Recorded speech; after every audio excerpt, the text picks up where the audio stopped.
Les tireurs d'élite ukrainiens se sont révélés très efficaces dans leur lutte contre les envahisseurs russes. Ce qui aide, c'est qu'ils disposent du plus grand fusil de précision au monde, capable de réaliser certains des tirs mortels à la plus longue portée jamais enregistrée, et de percer la plupart des types de blindage à longue distance, pour un coût moindre. Quel est ce fusil? Comment les forces ukrainiennes l'ont-elles utilisé? Et qu'est-ce que cela nous dit sur l'avenir du tireur d'élite? Voyons cela de plus près. La guerre a radicalement changé au cours des 3 derniers siècles. Ce qui était autrefois une activité reposant sur des tirs de masse pour compenser l'imprécision des premières armes légères et de l'artillerie, est progressivement devenue une affaire de précision, à mesure que les armes sont devenues plus précises sur de plus longues distances. L'apparition du tireur d'élite à la fin du XVIIIe siècle, grâce à l'avènement de canons rayés moins coûteux, est l'un des premiers exemples marquants de ciblage de précision dans la guerre. La demande pour les tireurs d'élite est restée élevée dans les conflits, depuis la guerre d'indépendance américaine, où ils ont contribué à faire pencher la balance lors de batailles cruciales, comme celle de Saratoga en 1777. Les tireurs d'élite ont d'abord prouvé leur efficacité sur le champ de bataille contre des ennemis individuels, en particulier les officiers, qui étaient faciles à cibler à cause des uniformes ornés qu'ils portaient. La portée et la précision accrue des armes légères ont forcé les officiers à porter des vêtements plus sobres à la fin du XIXe siècle. Après avoir fait leur preuve dans le rôle antipersonnel, les tireurs d'élite ont commencé à utiliser des armes à feu encore plus grandes, chargées de munitions spéciales de mitrailleuses lourdes, pour cibler les véhicules ennemis, comme les camions de ravitaillement ou même les chars. Bien que le blindage des chars soit devenu trop résistant pour que ces armes puissent l'endommager pendant la Seconde Guerre mondiale, les fusils antimatériels restent efficaces contre une grande variété d'autres cibles. Grâce à l'apparition de ces fusils, le tireur d'élite est devenu une menace non seulement pour les hommes à pied, mais aussi pour ceux qui se trouvaient à l'intérieur de véhicules, comme les transports de troupes blindées. L'efficacité du tireur d'élite en tant que multiplicateur de force n'a cessé d'augmenter, même si les tireurs d'élite manquaient encore souvent d'armes capables de répondre à tous leurs besoins. Les premiers tireurs d'élite étaient souvent des chasseurs, sélectionnés pour leur expérience. C'est pourquoi la plupart des fusils de précision, même jusque dans les années 1970, étaient adaptés à partir de fusils de chasse. Mais une telle dynamique limitait le développement du type de munitions qu'ils pouvaient utiliser. Les choses ont commencé à changer dans les années 1980.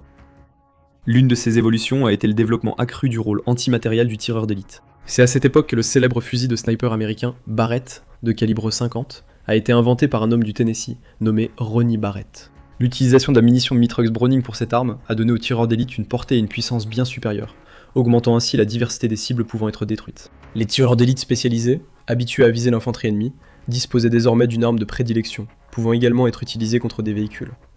Les méthodes de recrutement et de formation des snipers ont également commencé à évoluer à cette époque. La formation typique des snipers dans les armées modernes peut durer 1 an ou plus, et l'Ukraine n'a longtemps pas fait exception à cette règle. Cependant, comme ils sont tellement nécessaires sur le front, les écoles de snipers ukrainiennes proposent désormais aux candidats une formation accélérée, qui peut être terminée en quelques semaines. La guerre en Ukraine a prouvé que, à l'ère de l'artillerie de précision et de la surveillance par drone, les snipers ont besoin d'armes précises à des distances de plus en plus longues, pour être efficaces et assurer leur survie. Heureusement pour l'Ukraine, l'une des armes qu'elle possède dans son arsenal est le Snipex Alligator, et c'est le fusil de sniper le plus long du monde, avec une longueur de 2 mètres, 6 pieds 6 pouces, lorsqu'il est entièrement assemblé. Les experts ont décrit cette arme comme une arme qui fait même paraître les anciens fusils antimatériels comme le Barrett M107 dérisoire en comparaison. Quelles sont les caractéristiques de cette arme? Plongeons dans les détails. Le Snipex Alligator est un fusil produit localement, qui a fait ses débuts en juin 2020. Le fusil est fabriqué par une entreprise appelée Zado, fondée en 1991 à Kharkiv, en Ukraine. Depuis, l'entreprise s'est développée à l'international, avec des sièges en Allemagne et aux Pays-Bas. C'est une entreprise chimique basée sur la nanotechnologie qui se spécialise dans les céramiques, les lubrifiants, les additifs pour huiles et carburants, sans oublier les armes à feu. Zado est un fabricant expérimenté qui possède plus de 1600 articles dans sa gamme de produits. 2 d'entre eux sont des fusils antimatériels, Alligator et T-Rex. L'Alligator a une longueur de canon de 47 pouces, ce qui est plus du double de celle d'un fusil de chasse classique, conçu pour atteindre des cibles à longue distance. Même le canon du Barrett M107 paraît petit en comparaison, avec ses 27 pouces. Le fusil a une masse de 25 kg, pèse 55 livres, et est chambré pour la cartouche antimatérielle de 14,5 par 114 mm. Cette cartouche, qui a une masse comprise entre 59 et 66 grammes, et un poids d'environ 2,2 onces, est originaire de l'Union soviétique pendant la Seconde Guerre mondiale. La balle était utilisée comme munition pour la mitrailleuse lourde KPV et dans des fusils anti-chars comme le PTRS-41 et le PTRD-41, des armes qui ont encore été utilisées dans le conflit ukrainien aujourd'hui. Depuis la Seconde Guerre mondiale, cette cartouche a été utilisée dans le monde entier, dans d'autres fusils antimatériels, des canons antiaériens et dans les mitrailleuses montées sur des véhicules blindés de transport de troupes. La cartouche de 14,5 mm existe en plusieurs variantes, comme les traçantes, les perforantes incendiaires et les explosives incendiaires. La portée efficace de l'Alligator est de 2 km, mais sa portée maximale est de 7 km. Pour le rendre plus précis, Zado l'a conçu comme un fusil à verrou. Cela réduit l'inclinaison lors du tir, qui serait importante pour une munition de cette taille si elle était tirée en mode semi-automatique. Sur le champ de bataille, l'information, c'est le pouvoir. Mais une bataille reste invisible. Chaque jour, des courtiers en données collectent, regroupent et vendent vos données personnelles sans votre connaissance ni votre consentement. Notre sponsor du jour, Inconi, vous aide à effacer ces données de centaines de bases de données en seulement quelques clics. Vos données personnelles et familiales, comme adresse et téléphone, pourraient être en ligne sans que vous le sachiez. Cela peut entraîner des appels indésirables, des arnaques et des vols d'identité. C'est dangereux pour vous et votre famille. C'est pourquoi j'utilise Inconi. Inconi trouve automatiquement où vos informations personnelles sont exposées et envoie des demandes de suppression en votre nom. Ils ne peuvent pas vous nuire s'ils ne peuvent pas vous trouver. Et avec le forfait illimité, vous pouvez aller encore plus loin. Collez simplement le lien d'un site exposant vos données. Et les experts en confidentialité d'Inconi prendront en charge les suppressions personnalisées. Commencer ne prend que quelques minutes, et après une autorisation unique, Inconi s'occupe du plus gros du travail pour vous. Reprenez le contrôle de votre vie privée dès aujourd'hui. Utilisez notre code spécial pour obtenir 60% de réduction sur n'importe quel abonnement annuel Inconi. Scannez le code QR ou cliquez sur le lien ci-dessous et commencez à supprimer vos informations personnelles du web. Vous savez déjà que l'information, c'est le pouvoir. Utilisez maintenant ce pouvoir pour vous protéger et reprendre le contrôle de votre vie privée avec Inconi. Le boîtier de l'Alligator est en acier, et ses guides de culasse sont chromés, ce qui réduit l'accumulation de saleté et de résidus dans le canon lors des tirs répétés. Le fusil est équipé d'un chargeur amovible pouvant contenir 5 cartouches. La vitesse à la bouche atteint presque 1000 mètres par seconde, soit près de Mach 3. Un tireur entraîné peut tirer 12 coups par minute. L'Alligator peut être utilisé pour attaquer des cibles dynamiques, aussi bien que statiques. L'Alligator possède une conception qui compense le fort recul de sa munition de plusieurs façons. Premièrement, son poids important absorbe une grande partie de l'énergie et maintient l'arme stable, empêchant l'opérateur d'en ressentir tout l'effet. Deuxièmement, il est équipé d'une crosse amortissant le recul et d'un frein de bouche à 4 ou 5 chicanes. Troisièmement, la crosse d'épaule est rembourrée pour réduire la fatigue de l'opérateur, bien que les experts estiment que cette mesure est probablement inefficace pour réduire le recul lui-même. Le fusil possède un appui-joue réglable en hauteur, qui peut être installé soit du côté droit, soit du côté gauche. Il est également équipé d'une poignée de transport qui peut être modifiée selon que l'opérateur le porte avec un silencieux, monté ou non. Pour faciliter le transport de cette arme sur de longues distances, le canon de l'Alligator peut être rapidement détaché du corps principal. Le fusil et le canon peuvent ensuite être rangés côte à côte dans une mallette de transport compacte. Pour améliorer sa précision, l'Alligator peut être équipé de différents dispositifs de visée et dispose d'un canon flottant qui oscille naturellement sous l'effet du recul. Un bipied pliant réglable sur 4 positions ainsi qu'un monopied arrière réglable sont également fournis avec le fusil, afin de le stabiliser davantage lors du tir. L'Alligator a aussi un petit frère, le fusil Snipex T-Rex, qui est essentiellement le même appareil, mais celui-ci est en configuration bullpup sans chargeur amovible, ce qui signifie qu'il ne peut contenir qu'une seule cartouche à la fois. Les fusils Alligator et T-Rex sont tous deux recouverts d'une peinture spéciale, appelée Cerakote. Bien que cela puisse sembler anodin, c'est un attribut important pour leur durabilité. Cerakote est un revêtement de peinture céramique qui offre une protection renforcée contre les éléments. Les armes à feu recouvertes de Cerakote montrent moins de signes d'usure, car elles deviennent plus résistantes à la corrosion et à l'abrasion. Cerakote offre également une meilleure protection à l'arme lorsqu'elle est exposée à des produits chimiques potentiellement dégradants, ce qui signifie qu'elle peut être utilisée plus longtemps et dans des conditions plus difficiles, avant de nécessiter des réparations ou un remplacement. Avant l'apparition du Cerakote, la méthode privilégiée pour protéger les armes à feu contre les matériaux corrosifs et les intempéries était d'utiliser des finitions en acier inoxydable ou en acier bruni. Bien que cela ait aidé à bien des égards, le matériau ne résistait pas bien aux conditions humides, qui sont courantes lors d'un déploiement en première ligne. Pour protéger ces armes contre l'eau, il fallait traditionnellement utiliser de l'huile hydrofuge. Le Cerakote résout les mêmes problèmes que les finitions en acier inoxydable et en acier bruni, tout en offrant également une protection contre l'eau. Le revêtement Cerakote peut être appliqué dans différentes couleurs, ce qui améliore la capacité de dissimulation du fusil, un facteur crucial pour le succès de tout tireur d'élite. Cependant, on ne peut pas appliquer soi-même le revêtement Cerakote. Il nécessite l'intervention d'un armurier qualifié. Il est donc probable que les armuriers ukrainiens appliquent le Cerakote sur l'Alligator en fonction des besoins de la mission pour les troupes qui l'utilisent. En janvier 2021, le ministère ukrainien de la Défense a annoncé qu'il allait mettre l'Alligator en service sur la base de résultats de tests satisfaisants. Il a affirmé que l'Alligator avait démontré la capacité d'accomplir des missions que les fusils de précision actuels ne pourraient pas réaliser, tout en maîtrisant le recul à un niveau acceptable. Les fusils ont commencé à être introduits en service en mars de cette année-là. Leur arrivée est tombée à point nommé, car ils ont pu être déployés en nombre significatif afin de contrer l'invasion russe qui a eu lieu un an plus tard. Des rapports ont circulé selon lesquels des soldats des forces spéciales britanniques auraient formé des tireurs d'élite ukrainiens à l'utilisation du nouveau fusil de précision. Il reste à voir si cela signifie que le ministère britannique de la Défense envisage d'adopter cette arme pour les forces armées du Royaume-Uni. Jusqu'à présent, aucun pays étranger n'a mis l'Alligator ou le T-Rex en service officiellement. On ne sait pas combien de ces fusils ont été déployés en Ukraine, mais il est probable que les forces ukrainiennes des opérations spéciales les aient utilisés en nombre significatif lors de missions contre des cibles de haute priorité. Il est également probable que des tireurs d'élite équipés de cette arme se trouvent dans les divisions d'infanterie régulières sur les lignes de front. Peut-être en témoignage de sa capacité à absorber le recul, certaines femmes servant comme tireuses d'élite dans les forces armées ukrainiennes ont été vues en train d'utiliser l'Alligator. L'une des images les plus célèbres de cette arme montre une femme non identifiée tenant 2 fusils à la verticale, révélant à quel point ils sont plus grands qu'elle. Le canon, surtout avec un silencieux attaché, est si long qu'il semble même dépasser d'une tête la plupart des hommes qui ont posé avec lui en position verticale. L'Alligator s'est fait remarquer sur les champs de bataille d'Ukraine à quelques occasions notables. L'arme aurait été utilisée de manière significative pour la première fois lors de la bataille de Mariupol, entre février et mai 2022. Là-bas, la brigade Azov, controversée, qui a été associée à une idéologie néo-nazie et que Poutine a utilisée comme argument dans sa propagande pour justifier la guerre, aurait utilisé l'Alligator avec une efficacité meurtrière contre les forces russes avant que la bataille ne se termine dans l'aciérie de la vie. En novembre 2023, un soldat ukrainien nommé Vyacheslav Kowalski a établi un nouveau record pour l'élimination confirmée par un tireur d'élite la plus lointaine en utilisant l'Alligator. Il a abattu un soldat russe à une distance de 3,8 km, soit 2,5 miles. Ce tir a facilement battu le précédent record, qui avait été réalisé par un sniper des forces spéciales canadiennes en Irak en 2017, avec une portée de 3,5 km. Ce n'était pas le seul exploit remarquable d'un Alligator entre les mains d'un sniper ukrainien.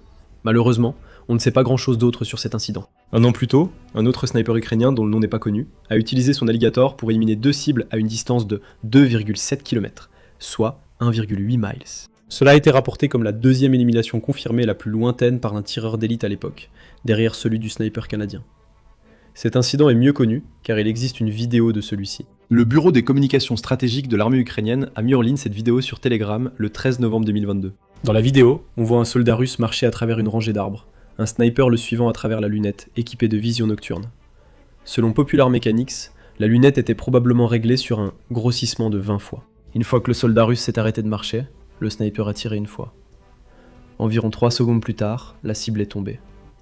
Un autre soldat russe qui s'est précipité pour aider son camarade tombé a alors été visé et abattu. Le temps que la balle met pour atteindre la cible, comparé à la vitesse initiale connue de l'arme, rend probable que la vidéo et le tir soient une démonstration authentique de la prouesse du sniper ukrainien, et non un élément de propagande comme le prétendaient d'autres sources. Malgré ses exploits antipersonnels spectaculaires, le fusil de sniper Alligator a été conçu principalement pour servir dans un rôle antimatériel, plutôt que pour cibler des soldats ennemis individuellement. La longue portée à laquelle ce fusil est conçu pour engager ses cibles fait qu'il sera relativement difficile pour les opérateurs d'atteindre des soldats ennemis spécifiques, bien que le fusil puisse perturber les mouvements et les formations d'infanterie, en fournissant des tirs de harcèlement depuis plusieurs kilomètres. L'Alligator peut également être utilisé pour détruire certains obstacles, entravant le mouvement de l'infanterie amie, comme des constructions en bois ou des murs en béton. L'Alligator est particulièrement adapté à la destruction de véhicules légers, de positions fortifiées comme les abris, d'équipements de communication, de stations radars, de dépôts de munitions et de carburant, de systèmes de défense aérienne, ainsi que d'aéronefs sur une piste ou dans un hangar. Ces cibles sont beaucoup plus grandes et plus faciles à atteindre à longue distance. Il existe même des rapports indiquant que le fusil est suffisamment précis à longue portée pour viser des hélicoptères en vol, bien qu'aucun cas confirmé d'un tel engagement n'ait été rapporté. Les cibles matérielles que l'Alligator est conçu pour détruire sont coûteuses. Les fusils antimatériels comme l'Alligator et son petit cousin le T-Rex aident donc l'Ukraine à mener une guerre asymétrique contre son agresseur plus grand et disposant de ressources financières plus importantes. La munition du fusil peut atteindre sa cible avec 23 380 livres, soit environ 12 tonnes de force. Plus du double de celle d'une balle de mitrailleuse Browning de calibre 0,50. C'est largement suffisant pour détruire un mur en parpaing. Tout soldat ennemi touché par une telle balle serait réduit en bouillie. Selon Snipex, le fusil peut percer un blindage en acier de 10 mm à une distance de 1,5 km. C'est assez de puissance pour transpercer le blindage latéral des véhicules blindés de transport de troupes russes, comme le BTR-80, mettant ainsi en danger tous les soldats à l'intérieur. Selon le blog Oryx, la Russie a perdu 1196 véhicules blindés de combat au 19 février 2024. 802 d'entre eux ont été détruits. Elle a également perdu 3435 véhicules de combat d'infanterie et 397 véhicules blindés de transport de troupes. Ces estimations sont probablement sous-évaluées, car Oryx ne compte que les pertes confirmées visuellement. On ne sait pas combien de ces pertes sont dues aux snipers ukrainiens utilisant l'Alligator, mais les défenseurs ukrainiens, qui ont accès à une arme antimatérielle puissante et peu coûteuse, sont certainement responsables d'une partie de la destruction que la Russie a subie. Les cibles plus légèrement blindées, comme les camions de ravitaillement, sont des proies faciles pour la munition de l'Alligator. Des snipers ukrainiens, armés de cette arme, l'ont sans aucun doute utilisée pour perturber les colonnes ravitaillant les forces russes, augmentant ainsi les difficultés logistiques auxquelles les armées du Kremlin ont été confrontées pendant la guerre. Une vidéo publiée le 29 septembre 2022 démontre la fonction antimatérielle de l'Alligator. La vidéo montrait un sniper ukrainien l'utilisant pour engager une cible blindée, à une distance de plus de 2 km. La cible dans la vidéo granuleuse a été identifiée comme un char russe. Le sniper a touché le véhicule avec au moins un tir, la vidéo s'interrompant peu après. Bien que le véhicule n'ait pas été détruit, ni montré de signes de dommages importants, cela démontrait la portée à laquelle un opérateur d'Alligator entraîné pouvait tirer efficacement et le grave danger que cela représente pour les véhicules russes plus légèrement blindés. Le danger augmente à mesure que le tireur d'élite s'approche. À 100 mètres, la munition de l'Alligator peut pénétrer 30 mm de blindage en acier, mettant en danger des unités plus lourdes, bien que cela expose également le tireur d'élite à un risque bien plus grand. S'échapper après un tir tout en transportant une arme aussi longue et lourde ne sera pas facile. Pour cette raison, la plupart des missions de tir de précision avec l'Alligator se feront à plus longue distance. Une partie de l'importance de la fonction antimatérielle de l'Alligator réside dans le fait qu'il s'agit d'une option bien moins coûteuse pour détruire ses cibles que d'autres armes portatives anti-chars. Par exemple, un missile Javelin peut coûter 80 000 $ l'unité. Le lanceur lui-même coûte lui aussi une somme à 6 chiffres. Ces équipements nécessitent également une chaîne d'approvisionnement sophistiquée pour leur fabrication et leur transport, ce qui signifie que leur nombre sera forcément limité. En revanche, l'Alligator coûtera quelques milliers, voire quelques dizaines de milliers. Le prix exact du fusil n'est pas indiqué. Il y a aussi des millions de munitions de 14,5 par 110 mm disponibles à l'emploi, et il est facile d'en fabriquer davantage, localement. La présence de l'Alligator permet aux forces ukrainiennes d'éviter d'utiliser des missiles Javelin ou Henlo coûteux sur des cibles de moindre priorité, les réservant ainsi pour leur usage prévu contre les chars de combat principaux ennemis. C'est une autre façon dont la présence de l'Alligator aide l'Ukraine dans sa lutte asymétrique contre la Russie. Aussi efficace soit-il, l'Alligator présente des dangers pour l'opérateur. Nous avons mentionné que sa longueur et son poids peuvent rendre la fuite difficile, et ce n'est pas la seule chose dont un tireur d'élite utilisant cette arme doit se préoccuper. Bien qu'il puisse être équipé d'un silencieux pour réduire sa signature, le flash produit à la bouche lors du tir est énorme. Un commentateur a comparé son intensité à celle d'une grenade à main qui explose. Même avec un cache-flamme, il est facile de repérer la position, donc le tireur d'élite sera vulnérable après avoir tiré. C'est pourquoi ce fusil est conçu pour engager des cibles à de très longues distances. Une telle distance est l'un des seuls moyens d'assurer un bon niveau de sécurité pour le tireur d'élite qui l'utilise. Il est toutefois à noter que, dans une vidéo d'entraînement publiée en 2021 par l'armée ukrainienne, le profil lumineux de l'arme était beaucoup plus faible lorsqu'elle était équipée d'un silencieux. L'arrivée de l'Alligator et du T-Rex sur le champ de bataille montre que le rôle du tireur d'élite continue d'évoluer. Les distances s'allongent, et le record du tir mortel de sniper le plus lointain enregistré a changé de détenteur plus fréquemment au cours de la dernière décennie. Les tireurs d'élite antimatériels ont également démontré leur importance dans les conflits modernes entre adversaires de niveau comparable ou presque. Les missiles de précision, les obus d'artillerie et les munitions anti-chars ou anti-aériennes propulsées par roquettes s'épuisent rapidement dans de telles conditions, les deux camps du conflit souffrant d'une pénurie. Les utilisateurs devront donc faire preuve de prudence dans la manière dont ils décident d'utiliser leurs munitions de précision sophistiquées. La réponse à cette réalité a été de revenir à des méthodes plus anciennes. À bien des égards, l'ancien redevient nouveau. Par exemple, les forces ukrainiennes se sont appuyées sur de vieux canons anti-aériens pour abattre les drones Shahed iraniens, car utiliser des missiles sophistiqués à cette fin représente une utilisation peu économique des ressources. L'Alligator illustre le même principe contre des cibles au sol. Le tireur d'élite restera toujours une menace pour le personnel ennemi, en particulier contre des cibles de grande valeur qui ne font pas attention. Cependant, c'est dans le rôle antimatériel que les tireurs d'élite du XXIe siècle pourraient trouver leur utilisation la plus efficace. Les tireurs d'élite du futur, armés d'armes comme l'Alligator, représenteront-ils un danger pour des équipements ennemis de plus en plus coûteux, à des prix bien moindres? Lorsque l'armée ukrainienne a reçu pour la première fois des véhicules blindés de transport de troupes, FV-103 Spartan, en juillet 2022, ce n'était pas un événement qui a fait le tour du monde. En fait, la plupart des analystes militaires étaient d'accord pour dire que ces véhicules n'auraient probablement pas beaucoup d'impact sur le champ de bataille. Après tout, même à l'époque, ils étaient loin d'être des véhicules de combat d'infanterie modernes, la Grande-Bretagne elle-même les ayant retirés du service il y a plus de 15 ans. L'Ukraine est devenue le 7e pays à utiliser ce véhicule, la Lettonie étant le seul autre pays européen à en posséder encore. Comparé à l'équipement militaire moderne russe, les Spartans paraissent dérisoires et insuffisants. Et pourtant, 3 ans et demi après le début de la guerre, le nombre de Spartans sur le champ de bataille est passé de 35 à près de 200. Et sur ce nombre, seulement environ 35 ont été perdus, selon la Société de suivi du renseignement en sources ouvertes, Oryx. Le taux de survie d'environ 82,5% est comparable à celui de certains des systèmes occidentaux et ukrainiens les plus performants.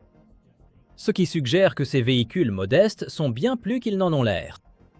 Alors, examinons précisément comment l'Ukraine a transformé des véhicules destinés aux cases britanniques en monstres de première ligne capables d'affronter les chars avancés de la Russie. Commençons maintenant par les spécifications réelles, ce qu'elles représentent et pourquoi elles ont rendu les Spartans presque obsolètes à l'origine. Le FV-103 Spartan a été développé dans les années 1970 dans le cadre de la famille britannique des véhicules de combat de reconnaissance chenillés ou CVRT. La philosophie de conception était simple. Créer un véhicule rapide capable de transporter des équipes spécialisées, comme des équipages anti-aériens ou des unités de reconnaissance, à travers le champ de bataille, tout en gardant le rythme des chars plus lourds. Pour y parvenir, les ingénieurs britanniques ont tout misé sur la réduction maximale du poids d'un transporteur d'infanterie traditionnel. La coque était construite en alliage d'aluminium soudé au lieu d'acier, atteignant au maximum seulement 60 mm d'épaisseur sur l'arc frontal.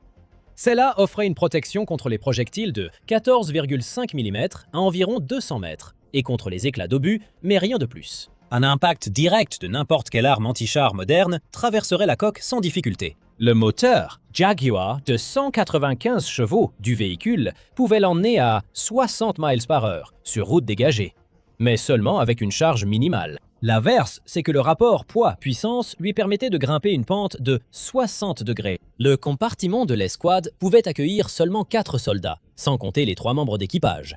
Et on y accédait par une porte arrière ou des trappes sur le toit. L'armement du véhicule se composait d'une seule mitrailleuse L-37A1 de 7,62 mm installée dans la coupole du chef de char. C'était suffisant pour l'autodéfense contre l'infanterie, mais totalement inutile contre des cibles blindées. Même un autre Spartan. La combinaison d'un blindage médiocre et de capacités opérationnelles limitées signifiait finalement que le Spartan n'a jamais vraiment été utilisé en combat réel.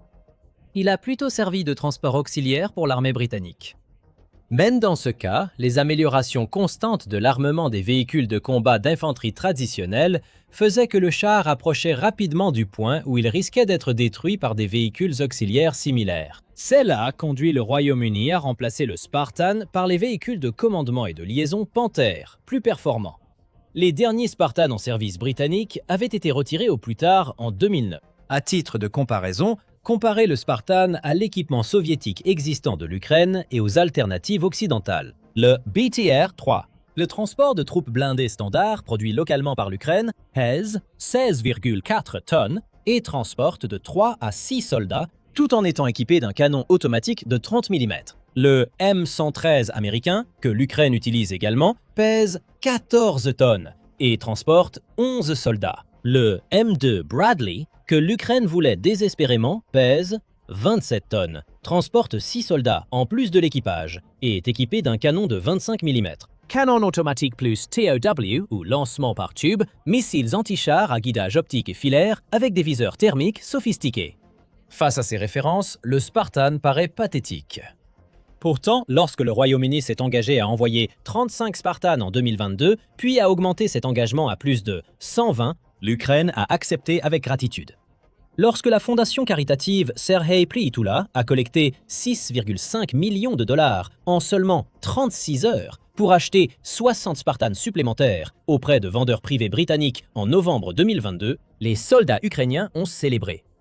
Lorsque le Congrès mondial ukrainien en a acquis 13 de plus, grâce à l'initiative Unis avec l'Ukraine, les unités de première ligne se sont disputées pour les obtenir. Les acclamations étaient dues au fait que les forces ukrainiennes avaient remarqué quelque chose que les analystes occidentaux avaient manqué. Dans une guerre dominée par les drones, l'artillerie et l'observation constante, les faiblesses apparentes des Spartans étaient en réalité des forces cachées. Les équipages ukrainiens ne se sont même pas donné la peine d'utiliser le Spartan comme véhicule de combat d'infanterie de première ligne. Cela aurait été du suicide.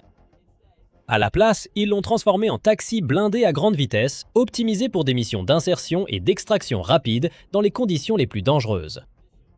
Un soldat ukrainien a expliqué le concept opérationnel ainsi. Entrer discrètement, accomplir la mission discrètement, déposer l'équipe d'assaut discrètement, entrer, sortir nos gars. C'était radicalement différent de la doctrine de guerre mécanisée de l'OTAN lorsque le véhicule a été conçu à l'origine, où les véhicules de combat d'infanterie avancent aux côtés des chars tout en effectuant des tirs de suppression contre les positions ennemies avec des canons automatiques. Une mission typique de Spartan dans l'armée ukrainienne fonctionne ainsi.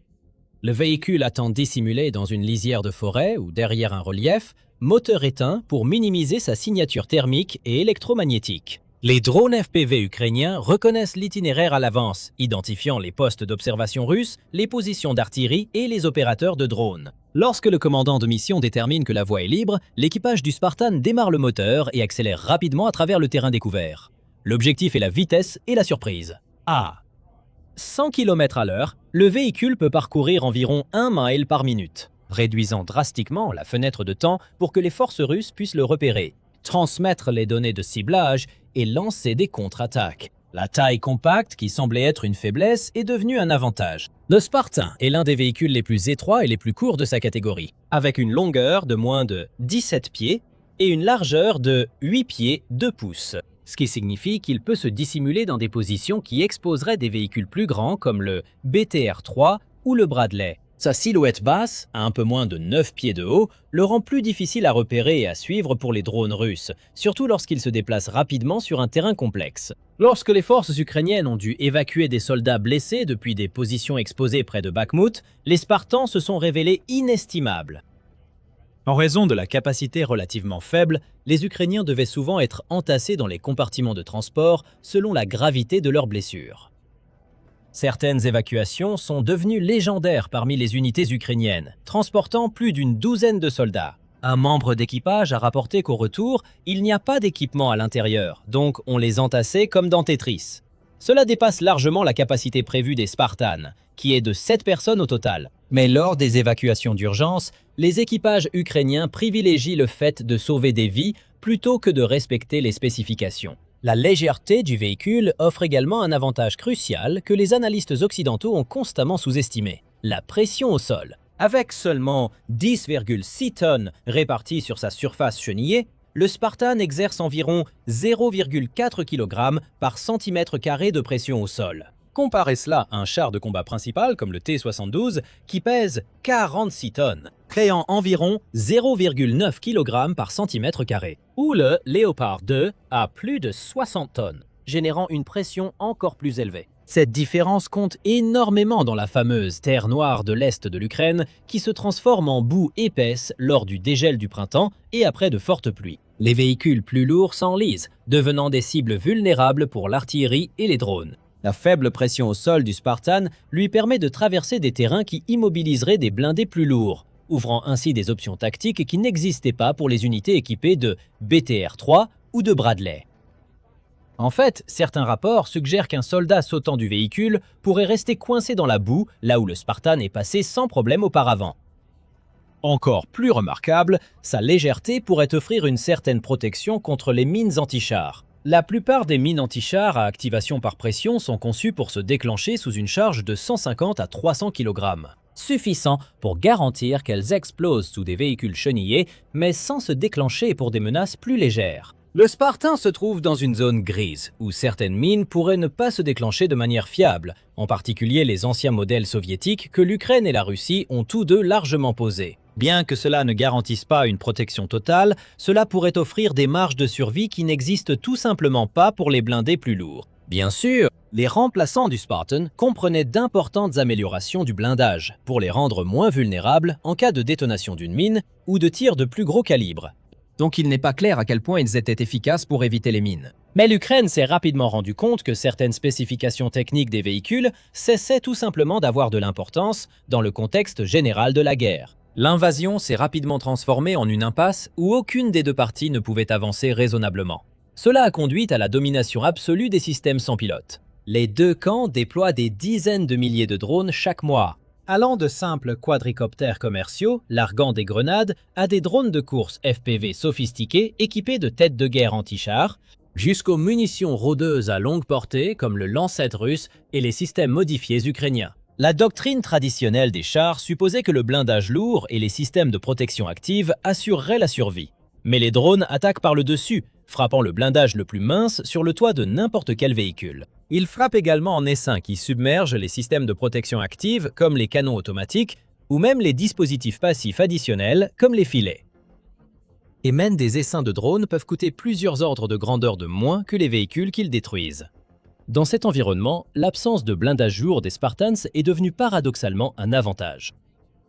Parce qu'il n'a jamais été conçu pour survivre aux armes anti-chars lourdes, les ingénieurs ukrainiens étaient libres de l'optimiser entièrement pour la défense contre les drones, sans avoir à se soucier de maintenir un équilibre entre les différents types de protection. Dans une vidéo datant de la fin juillet 2025, on peut clairement voir des Spartans ukrainiens équipés d'un filet anti-drone similaire à celui utilisé pour les chars de combat principaux et d'autres véhicules de combat d'infanterie. Et de la même manière, le filet métallique est ensuite recouvert d'une toile de camouflage ou d'un matériau similaire afin de permettre la tactique mentionnée du poids de la ligne avant même que les véhicules ne soient nécessaires pour le transport. Par ailleurs, certains véhicules ont été réaménagés pour servir à l'appui au combat plutôt qu'au transport. Cela a été réalisé en installant une tourelle équipée d'une mitrailleuse lourde M2 Browning et d'un lance-grenade automatique à la place du canon automatique d'origine. Bien que cela ait empêché le véhicule de recevoir des mesures anti-drone, cela a considérablement augmenté son potentiel offensif. Mais les simples spécifications techniques ne suffisent pas à expliquer pourquoi les Spartans ont eu autant de succès en Ukraine alors qu'ils étaient initialement destinés à la casse. En réalité, ces véhicules ont simplement été surpassés par des conceptions plus récentes lorsqu'ils servaient dans leurs armées d'origine de l'OTAN. Mais les besoins pratiques de l'Ukraine permettent en quelque sorte de redonner une seconde vie à ces anciens modèles appréciés. Lorsque la Grande-Bretagne a retiré la flotte de Spartan en 2009, elle les a remplacés par des véhicules de commandement et de liaison Panther. Il s'agissait de véhicules à 6 roues motrices basés sur le véhicule polyvalent moyen italien Iveco. Le Panther pèse 7 tonnes, peut accueillir 6 personnes et offre une protection balistique de niveau 2 selon la norme Stanag. Il est plus rapide sur route, plus économe en carburant, plus facile à entretenir et nettement plus confortable que le Spartan à chenilles.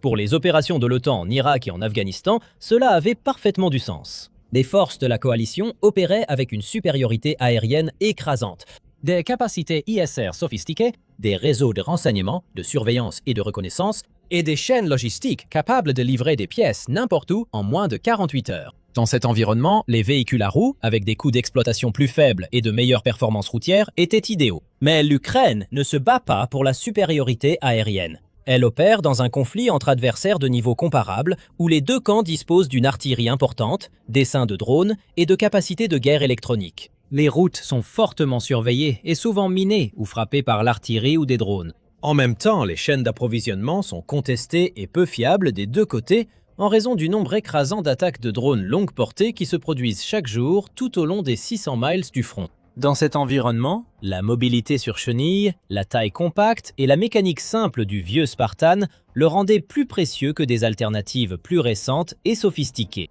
La suspension à chenille est plus stable lorsqu'on traverse un terrain accidenté, et la capacité du véhicule à gravir des pentes raides le rend pratiquement inestimable. Dans le même type de terrain vallonné, parsemé de champs et de fossés, qui domine le front Ukraine-Russie dans le Donbass. Les forces ukrainiennes mènent une guerre qui ressemble davantage au front de l'Est de la Seconde Guerre mondiale qu'aux conflits pour lesquels l'OTAN s'était préparée. Dans ce contexte, la quantité, la maintenabilité et la flexibilité tactique comptent plus que les capacités individuelles des véhicules. Les chiffres parlent d'eux-mêmes, puisque l'Ukraine a reçu environ 200 variantes du Spartan par différents canaux. Comparez cela au nombre d'autres systèmes occidentaux qu'ils ont reçus. Environ 100 variantes du Léopard 2, du 2A4 au 2A6, provenant de plusieurs pays de l'OTAN. 31 chars M1 Abrams des États-Unis, dont l'Ukraine en a perdu 27. Environ 300 variantes du M113, principalement fournies par la Lituanie, issues de la production de l'époque soviétique. 190 Bradley M2 et M3 fournis par les États-Unis, dont environ 40 perdus ou endommagés. La flotte de Spartan est numériquement assez importante pour équiper plusieurs brigades. Les forces ukrainiennes ont formé le 251e bataillon de défense territoriale, la 127e brigade de défense territoriale et des éléments de la 67e brigade mécanisée autour de l'emploi du Spartan. Ces unités ont développé des tactiques spécialisées qui tirent parti de la mobilité du véhicule et de ses capacités de transport. Mais c'est ici que l'histoire prend une tournure fascinante. Si l'Ukraine peut obtenir ces résultats avec des véhicules vieux de 50 ans, que la Grande-Bretagne considérait comme sans valeur, que pourrait-elle accomplir avec l'équipement que l'OTAN considère réellement comme moderne? Les véhicules Panther de la Grande-Bretagne, qui ont remplacé le Spartan, n'ont pas été proposés à l'Ukraine. Les véhicules de combat d'infanterie chenillés Warrior, que la Grande-Bretagne a récemment retirés du service, n'ont pas non plus été proposés, bien qu'ils aient été mentionnés dans de potentiels futurs aides. Les véhicules de reconnaissance Ajax, bien plus performants, qui entrent actuellement en service en Grande-Bretagne, ne sont même pas évoqués. Une partie de la raison pour laquelle la Grande-Bretagne s'en tient à du matériel d'à peu près la même époque que les véhicules ukrainiens est la gestion des risques politiques. Les pays de l'OTAN veulent éviter de fournir des systèmes aussi avancés, car leur perte ou leur capture compromettrait des technologies classifiées. Une autre raison est la complexité de la formation. Les véhicules modernes nécessitent une formation sophistiquée des équipages qui prend des mois. Enfin, il y a l'infrastructure de maintenance, les véhicules plus récents nécessitant des installations spécialisées et des pièces que l'Ukraine n'a pas et ne peut pas avoir. Bien sûr, il y a une autre possibilité. La Russie pourrait déclarer que certains des transferts de dons peuvent trop faire pencher la balance en faveur de l'Ukraine et, soi-disant, menacer la Russie dans son ensemble. En retour, la Russie pourrait intensifier la guerre en utilisant des armes tactiques, y compris des armes nucléaires, contre l'Ukraine pour accélérer la guerre, pour ainsi dire. Cette tactique d'intimidation n'est pas nouvelle, car Poutine avait déjà tenté de bloquer les transferts de missiles à longue portée, de chars et d'avions, et il est impossible de savoir où il tracera la prochaine ligne rouge imaginaire. Mais le succès du Spartan suggère que ces calculs pourraient être excessivement prudents. Les forces ukrainiennes se sont révélées remarquablement capables d'adapter l'équipement occidental, improvisant des solutions aux défis de maintenance et développant des tactiques qui maximisent les points forts des plateformes tout en minimisant leurs faiblesses. Considérez ce que cela signifie pour le rapport de force militaire global entre la Russie et l'OTAN. La Russie a perdu plus de 23 000 pièces d'équipement militaire depuis le début de l'invasion, selon les confirmations visuelles documentées par Oryx. Cela inclut environ 13 500 véhicules blindés détruits qui provenaient de stocks accumulés sur plusieurs décennies. La capacité de production actuelle de la Russie est d'environ 250 chars T-90M et entre 70 et 100 véhicules de combat d'infanterie BMP-3 par an, ce qui est loin de répondre aux besoins de remplacement. Le pays a été contraint de sortir des équipements de plus en plus anciens des stocks, déployant des T-62 des années 60. Et il a même été signalé que des T-34 de la Seconde Guerre mondiale apparaissaient sur des trains en direction de l'Ukraine. La capacité industrielle militaire combinée de l'OTAN dépasse de plusieurs ordres de grandeur celle de la Russie. Selon les analystes militaires polonais, les États-Unis ont produit plus de 8800 chars M1 Abrams entre 1979 et 1993, avec des milliers en réserve et environ 135 nouveaux chars produits chaque année jusqu'à présent. L'Allemagne a fabriqué plus de 3000 chars Léopard 2. La Grande-Bretagne a produit près de 500 chars Challenger et la France a construit plus de 400 chars Leclerc. Et ce sont des chars de combat principaux modernes avec un blindage composite, des canons lisses de 120 mm, des systèmes de contrôle de tir avancés et des systèmes de protection active sophistiqués. Si les pays de l'OTAN décidaient de transférer ne serait-ce que 10% de leur flotte de chars hors service actif à l'Ukraine, cela représenterait plus de 1000 chars de combat modernes entrant dans le conflit. Les véhicules Spartan seraient pratiquement inutiles en comparaison. Le même raisonnement s'applique aux véhicules de combat d'infanterie, aux systèmes d'artillerie, aux plateformes de défense aérienne et aux avions de combat. L'OTAN dispose de l'équipement. La question a toujours été celle de la volonté politique. La performance des véhicules Spartan démontre que même du matériel occidental de mauvaise qualité, lorsqu'il est correctement utilisé, surpasse les systèmes russes contemporains. Les soldats et ingénieurs ukrainiens ne sont pas vraiment intrinsèquement supérieurs à ceux de la Russie, qui est sans doute l'un des fournisseurs militaires les plus expérimentés de l'hémisphère oriental. Mais le développement militaire occidental, au cours des 50 dernières années, même sur des véhicules considérés comme obsolètes, a produit des capacités que le complexe militaro-industriel russe actuel ne peut pas égaler. Au-delà de l'emploi tactique et des implications stratégiques, le succès du Spartan repose sur des choix d'ingénierie spécifiques que les modifications ukrainiennes ont améliorés. Plus précisément, la M2 Browning offre une puissance de feu considérablement améliorée contre l'infanterie, les véhicules légers et les positions fortifiées. Avec une portée effective maximale de légèrement plus d'1 mile, elle permet aux équipages du Spartan d'engager des cibles qui auraient été inaccessibles avec l'arme d'origine de 7,62 mm. Le lance-grenade MK-19 étend cette capacité encore plus loin, jusqu'à 1,37 miles, en délivrant des projectiles à fragmentation hautement explosifs capables de neutraliser des positions ennemies ou de percer des véhicules moins blindés. Cependant, ces armes présentent un inconvénient majeur. Contrairement au L-37A1 d'origine, qui pouvait être tiré depuis l'intérieur du véhicule, les M2 et MK-19 obligeaient le tireur à s'exposer au-dessus de la tourelle. Les équipages ukrainiens ont résolu ce problème en ajoutant des boucliers blindés improvisés autour des supports d'armes, comme des plaques d'acier soudées qui protègent contre les tirs d'armes légères et les éclats, tout en permettant aux tireurs de manœuvrer l'arme. Les véhicules reçoivent également des systèmes de communication modernes. Certains Spartans sont désormais équipés de radios ARIS, ce qui permet leur intégration au réseau de commandement ukrainien et la coordination avec les opérateurs de drones. Cela répond à l'une des principales limites des véhicules d'origine, mais les systèmes radio des années 1970 sont tout simplement incompatibles avec les communications chiffrées modernes. Les améliorations du système de conduite de tir se sont révélées tout aussi précieuses. Bien que le Spartan n'ait pas été conçu comme un chasseur de chars, les forces ukrainiennes ont reconnu son potentiel en tant que plateforme d'appui-feu. Certains véhicules ont reçu des télémètres laser et des viseurs optiques améliorés, ce qui a considérablement amélioré la précision à longue distance. Un membre d'équipage a fait remarquer que les galets de roulement sont caoutchoutés et que c'est l'un de ses avantages. C'est silencieux, il n'y a pas de bruit de métal, et les chenilles ont aussi des patins en caoutchouc, ce qui aide à réduire le bruit. Ce fonctionnement silencieux, combiné à la réduction de la signature thermique grâce à la gestion du moteur, rend le Spartan étonnamment furtif malgré l'absence de systèmes anti-surveillance sophistiqués. Dans un environnement dominé par les optiques thermiques et les capteurs acoustiques, fonctionner silencieusement offre des avantages cruciaux lors des missions d'insertion et d'extraction.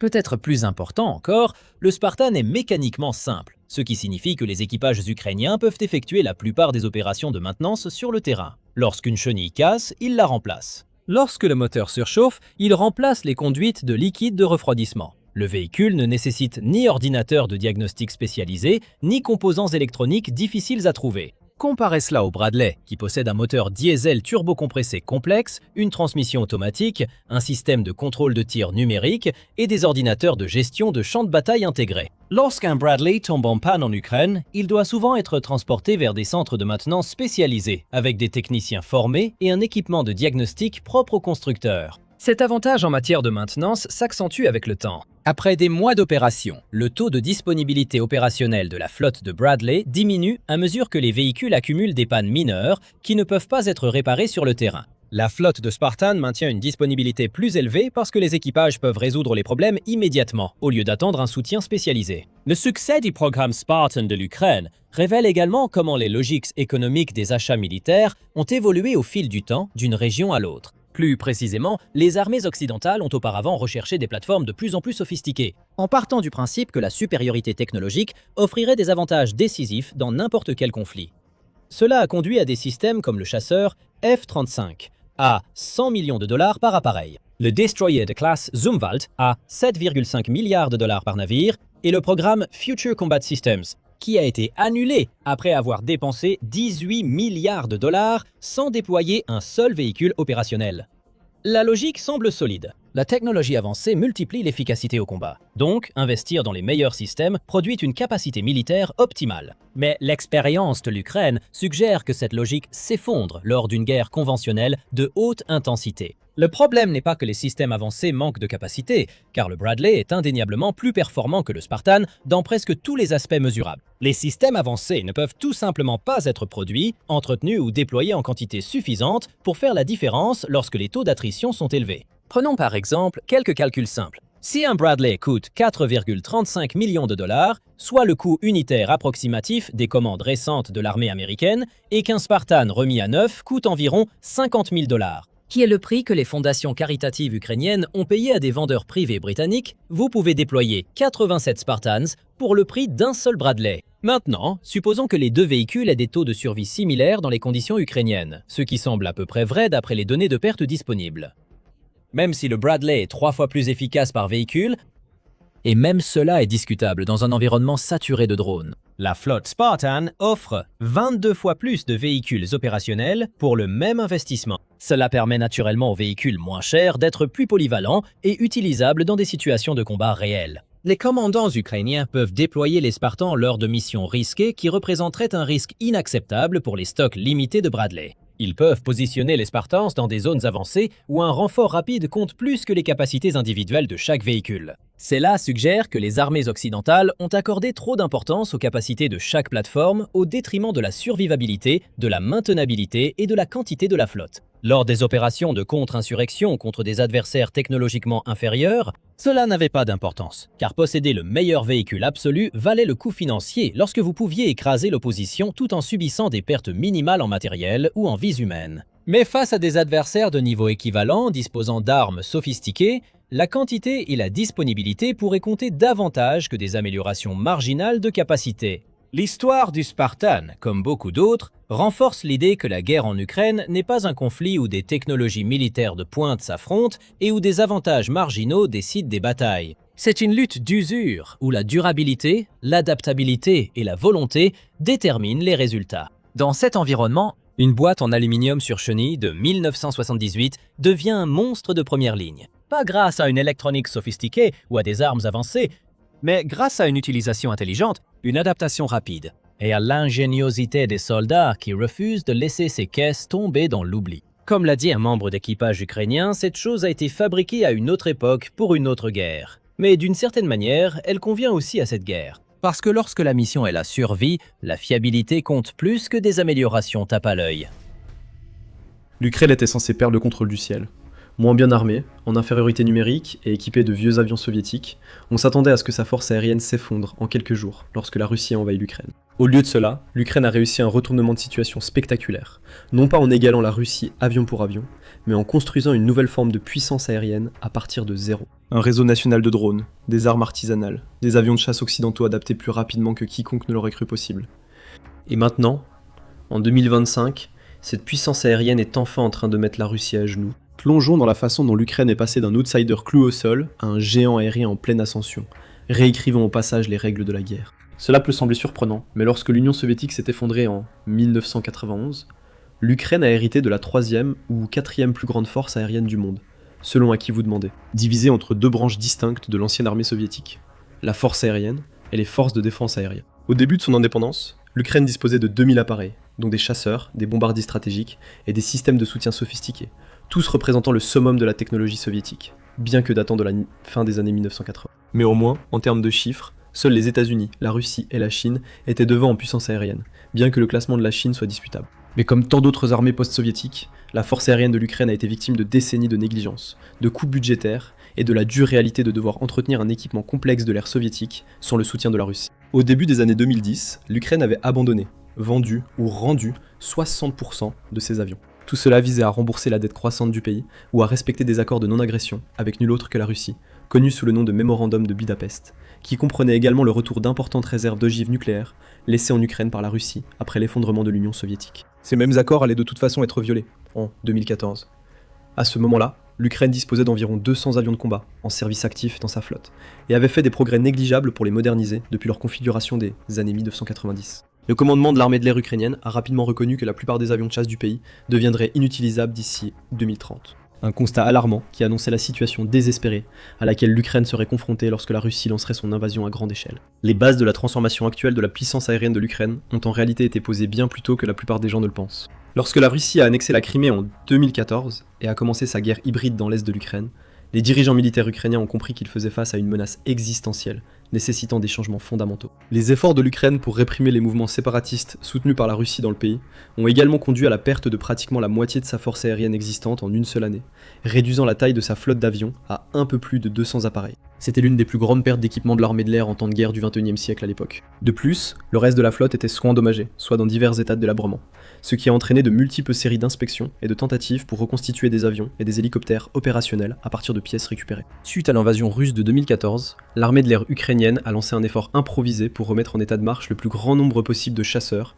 et a rappelé un maximum de réservistes de l'armée de l'air afin de rendre les forces aériennes ukrainiennes aussi prêtes au combat que possible. Plus important encore, cette crise a marqué le début du virage de l'Ukraine vers les méthodes d'entraînement de l'OTAN et la pensée militaire occidentale, ce qui serait plus tard en partie responsable de son succès dans la guerre. En 2020, les meilleurs atouts de l'armée de l'air ukrainienne étaient 2 brigades de chasseurs sous-effectifs, composées d'environ 50 Su-27 flankers, équivalent au F-15C américain.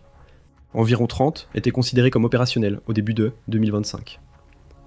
La situation est encore plus difficile si l'on considère que l'Ukraine n'en avait aucun. Des capacités clés de défense aérienne, telles que l'alerte avancée et le contrôle aéroporté, les avions ravitailleurs, les terminaux de liaison de données numériques pour les connecter, les munitions intelligentes modernes, les missiles de croisière lancés depuis les airs, ou les nacelles de reconnaissance et de ciblage. Il ne s'agissait pas seulement de posséder d'vieux avions. L'Ukraine manquait de catégories entières de capacités, que les forces aériennes modernes considèrent comme essentielles. La raison de ce manque de modernisation est un sujet complexe, qui nécessite d'approfondir la géopolitique et l'économie d'avant-guerre. Mais on peut le résumer en quelques causes principales. Premièrement, la flotte existante du pays était encore entièrement composée de technologies de l'époque soviétique et provenant de l'Union soviétique, qui n'étaient pas fabriquées localement en Ukraine, et la Russie a refusé de vendre plus de chasseurs à un pays qu'elle prévoyait d'envahir. Deuxièmement, l'Ukraine avait un très mauvais bilan diplomatique et économique tout au long des années 2000. Les gouvernements successifs alternaient entre des positions pro-européennes et anti-européennes, tout en affichant certains des taux de corruption les plus élevés au monde. Le manque de financement mène directement à la troisième raison, car le budget militaire de l'Ukraine avant la guerre était bien inférieur à ce que l'on pourrait attendre, compte tenu de sa taille et de son contexte historique. Avec des estimations du budget global du ministère de la Défense avoisinant 1,72 milliard de dollars. À ce moment-là, l'Ukraine ne pouvait même pas acheter d'avions de chasse modernes, car l'achat de seulement quelques-uns aurait déjà mis à mal le budget du pays, malgré la vente initiale d'avions de l'époque soviétique. Quatrièmement, le conflit en cours entre la Russie et l'Ukraine signifiait que les pays de l'OTAN, qui étaient les seuls producteurs d'avions de chasse occidentaux, hésitaient à vendre des appareils contemporains à l'Ukraine, après 2014, par crainte de provoquer la Russie, car l'Europe dépendait fortement des exportations de gaz russe à l'époque, entre autres choses. Ironiquement, le Atlantic Council a publié un rapport en 2021 qui suggérait que le maintien de la faiblesse de la force aérienne ukrainienne, en raison du manque de modernisation, était l'une des principales raisons pour lesquelles l'Ukraine était dans le viseur de la Russie, pour une agression continue. Donc l'Ukraine se trouvait dans une situation sans issue. Obtenir des modernisations pourrait dissuader la Russie d'attaquer, mais l'Ukraine était trop pauvre pour acheter ces améliorations, et signer des accords d'approvisionnement militaire avec l'OTAN pour y parvenir, ce qui prendrait des années à finaliser, pourrait inciter la Russie à attaquer. Tout cela est finalement devenu sans importance, en février 2022, puisque la Russie a attaqué de toute façon. Mais c'est aussi là que l'histoire prend un tournant inattendu. L'armée de l'air ukrainienne s'est retrouvée en infériorité numérique et de puissance de feu, avec environ 9 avions opérationnels russes pour un avion ukrainien. La Russie avait également passé les 20 années précédentes à améliorer les conceptions soviétiques, ce qui a donné des avions qui étaient toute une génération en avance en termes d'électronique, de systèmes de navigation et de performance, du moins sur le papier. À cause de cela, on s'attendait à ce que le plan de guerre russe atteigne la supériorité aérienne en quelques jours. Au lieu de cela, l'Ukraine a essentiellement contourné complètement la voie traditionnelle vers la puissance aérienne. Plutôt que d'essayer d'égaler la Russie avion pour avion, l'Ukraine s'est concentrée sur le contrôle du ciel, au-dessus de son propre espace aérien, grâce à une technologie émergente, les drones. La transformation a commencé avec autant de désespoir que de créativité. Lorsque la guerre en Ukraine a éclaté, l'Ukraine a utilisé des drones donnés et a également fortement compté sur l'importation de technologies, financées grâce aux dons de l'OTAN. Quelques années plus tard dans la guerre, et le pays est en passe de produire 4,5 millions de drones cette année. Réfléchissez un instant à ce chiffre. 4 millions de drones en une seule année signifie que l'Ukraine fabriquera plus de 10 000 drones chaque jour. L'Ukraine a créé un réseau décentralisé de plus de 500 fournisseurs, allant de grandes entreprises à de simples ateliers aménagés dans des garages, tout cela sous la pression de bombardements quotidiens et de menaces croissantes de la part de la Russie. Il ne s'agit pas d'entreprises traditionnelles du secteur de la défense, travaillant dans des installations valant des milliards de dollars. Ce sont des entrepreneurs, des ingénieurs et des bénévoles qui installent des chaînes de production dans des sous-sols, des bâtiments abandonnés et des usines de fortune. L'une des premières avancées pour la force aérienne peu performante a été l'utilisation des drones FPV, c'est-à-dire des drones pilotés en immersion, car ils servaient d'unité de contrôle aérien à courte portée, offrant une supériorité aérienne limitée à basse altitude. Ils ont été importés en Ukraine dès juin 2022 par l'unité militaire bénévole Signum. Après cela, les drones sont pratiquement devenus des symboles de l'ingéniosité ukrainienne. Chaque mois qui passait, les drones kamikaze FPV devenaient plus efficaces, ou gagnaient une fonction supplémentaire qui complétait, voire remplaçait, les forces aériennes traditionnelles et l'infanterie mécanisée. La Russie a déployé des drones similaires, ce qui a entraîné une lutte acharnée pour apporter la prochaine grande amélioration dans le domaine des drones FPV, afin de surmonter les contre-mesures, d'améliorer la fiabilité ou d'augmenter la puissance de frappe. La pression constante a stimulé l'industrie des drones du pays, poussant les petits fournisseurs à se surpasser les uns les autres ou à unir leurs forces pour offrir un meilleur produit aux forces émergentes de l'Ukraine. Cela a entraîné une énorme augmentation de la production. Début 2024, l'Ukraine produisait environ 20 000 drones FPV par mois. À la fin de cette même année, elle était passée à 200 000 par mois. C'est une multiplication par 10 de la capacité de production en moins de 12 mois. Une croissance sans précédent de nos jours. L'impact tactique de cette révolution des drones a été tout simplement dévastateur pour les forces russes. Les drones FPV ukrainiens coûtent généralement environ 2000 $. Pourtant, ils sont tout à fait capables de détruire des chars russes valant des millions de dollars. Mais les implications stratégiques de l'approche axée sur les drones de l'Ukraine vont bien au-delà des victoires individuelles contre de petites cibles comme les chars ou l'infanterie. Car les drones à courte portée n'étaient qu'une solution provisoire. Les drones longue portée, comme le Bayraktar TB2 turc, qui a été salué comme le sauveur de l'Ukraine lors des premiers mois de la guerre, finiraient par réduire la dépendance de l'Ukraine à une force aérienne traditionnelle. Pour appuyer cela, il suffit de regarder une statistique notable. Début 2025, les drones étaient responsables de 60 à 70% des dégâts et destructions infligés à l'équipement russe. La puissance aérienne improvisée de l'Ukraine s'est avérée en réalité plus efficace pour réduire les capacités militaires russes que les forces traditionnelles. Cela est en grande partie attribué au fait que l'Ukraine a pu étendre systématiquement la portée géographique de ses opérations, créant une série de jalons marquants qui ont progressivement amené la guerre plus profondément sur le territoire russe. Les premiers drones ukrainiens à longue portée, comme le UJ-22, pouvaient initialement frapper des cibles jusqu'à 800 km de distance. Une portée qui permettait d'attaquer des installations militaires près de la frontière russe, mais laissait la majeure partie de l'infrastructure stratégique de la Russie hors de portée de l'Ukraine. En 2024, les ingénieurs ukrainiens ont repoussé cette limite à plus de 1000 km, permettant des frappes sur des cibles situées en plein cœur du territoire russe traditionnellement sécurisé. Cela a permis à l'Ukraine de lancer des attaques persistantes contre des dépôts de munitions ou des lignes d'approvisionnement vitales reliant le nord et l'est du pays aux lignes de front. De plus, cela signifiait que Moscou se trouvait désormais à portée de frappe à longue distance, et les attaques menées fin août et en septembre dans la région de la capitale ont suscité un vif intérêt parmi les responsables de l'OTAN. Le fait que l'Ukraine puisse menacer directement la capitale russe a incité l'OTAN à autoriser l'utilisation des missiles longue portée coûteux et dévastateurs fournis à l'Ukraine, en dehors du territoire ukrainien. Soudainement, la perspective d'envoyer de missiles taurus allemands à l'Ukraine signifiait qu'ils pouvaient désormais cibler des infrastructures vitales et renforcées, comme des ponts et des abris, car le taurus est l'une des rares armes capables de percer des cibles durcies. En effet, chaque avancée dans les capacités de drones de l'Ukraine donnait à l'OTAN la confiance qu'elle investissait en Ukraine comme moyen de vaincre directement la Russie, plutôt que de simplement gagner du temps. Mais la véritable percée est survenue lorsque le président ukrainien Volodymyr Zelensky a révélé, en 2025, que les drones produits localement pouvaient désormais être opérés à une distance de 2000 km, soit 1242 miles, couvrant essentiellement tout le territoire russe où se trouvent des sites stratégiques, puisque au-delà de cette distance, il n'y a que la nature sauvage et les forêts de Sibérie. La désormais célèbre opération Toile d'araignée a nécessité au service de renseignement ukrainien de planifier pendant 18 mois pour frapper des bases de bombardiers stratégiques russes, certaines étant situées jusqu'à 3000 miles et abritant 40 bombardiers stratégiques russes. C'était une tâche monumentale. Les drones étaient techniquement des drones à courte portée, mais ils ont été introduits clandestinement par camion, en utilisant Internet pour les lancer, puis en s'appuyant sur l'IA et le guidage inertiel pour les envoyer sur les derniers kilomètres jusqu'à la cible.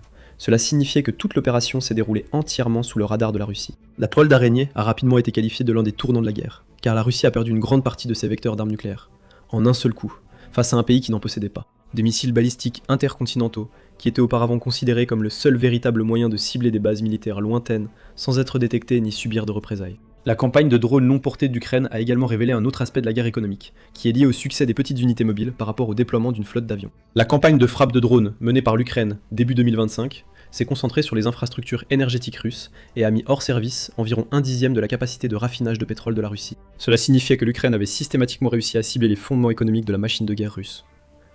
La diversité des cibles suggère une campagne ukrainienne bien planifiée, visant à démanteler méthodiquement les infrastructures énergétiques de la Russie, avec des drones ukrainiens frappant au moins 8 raffineries russes, ainsi que de nombreux dépôts de pétrole, stations de pompage et ports utilisés pour l'exportation de pétrole et de gaz. Les chiffres de production pour l'ensemble des drones racontent une histoire encore plus extraordinaire lorsqu'ils sont replacés dans leur contexte. En 2023, l'Ukraine a produit environ 800 000 drones, toutes catégories confondues. En 2024, ce chiffre est passé à 2 millions de drones. Mais les prévisions de l'Ukraine pour 2025 tablaient sur la production et l'acquisition de plus de 5 millions de drones au cours de cette année, ce qui suggère une croissance annuelle de plus du double, pour une industrie qui a été pratiquement créée à partir de rien. Pour mettre cela en perspective, L'acquisition de missiles par l'OTAN implique généralement seulement des centaines d'unités par an, ou des milliers lors d'années exceptionnelles. La différence d'échelle représente un changement de paradigme fondamental, passant de la fabrication de précision de systèmes coûteux à la production de masse d'armes jetables, mais extrêmement efficaces. L'intégration de l'intelligence artificielle dans les systèmes à longue portée représente un saut quantique dans les capacités militaires. Lors des opérations de bombardiers stratégiques, les drones qui perdent la liaison avec les opérateurs ukrainiens passent automatiquement à une navigation guidée par l'IA le long de routes préprogrammées. Une fois les drones arrivés à leur cible désignée, les systèmes d'IA identifient les types d'aéronefs spécifiques, calculent les angles d'attaque optimaux et déclenchent les charges explosives sans intervention humaine. Ce niveau de complexité permet aux drones ukrainiens d'accomplir des missions stratégiques avec une supervision minimale, réduisant considérablement les coûts d'exploitation et les risques de chaque frappe. Les mesures d'impact stratégique fournissent des preuves convaincantes du succès de l'Ukraine dans la redéfinition de la guerre à longue portée. La Russie a lancé plus de 19 000 missiles et plus de 14 700 drones kamikazes contre des cibles ukrainiennes de septembre 2022 à décembre 2024, ce qui représente une dépense massive de ressources avec un effet stratégique limité. En revanche, le nombre nettement inférieur de drones d'attaque à longue portée de l'Ukraine a eu un impact disproportionné en ciblant des infrastructures de grande valeur, des systèmes d'armes stratégiques et des points d'étranglement économiques. La destruction d'un tiers de la flotte de bombardiers stratégiques de la Russie en une seule attaque n'était que la cerise sur le gâteau, car cela confirmait que l'Ukraine avait développé des armes que la Russie ne pouvait pas contrer de manière fiable. L'Ukraine avait essentiellement résolu son désavantage numérique en créant une toute nouvelle catégorie de guerre aérienne, une catégorie qui mettait l'accent sur la quantité, l'adaptabilité et le rapport coût-efficacité plutôt que sur des critères traditionnels comme la vitesse et la capacité d'emport. Cependant, cela ne signifiait pas que l'Ukraine refuserait des systèmes aériens conventionnels.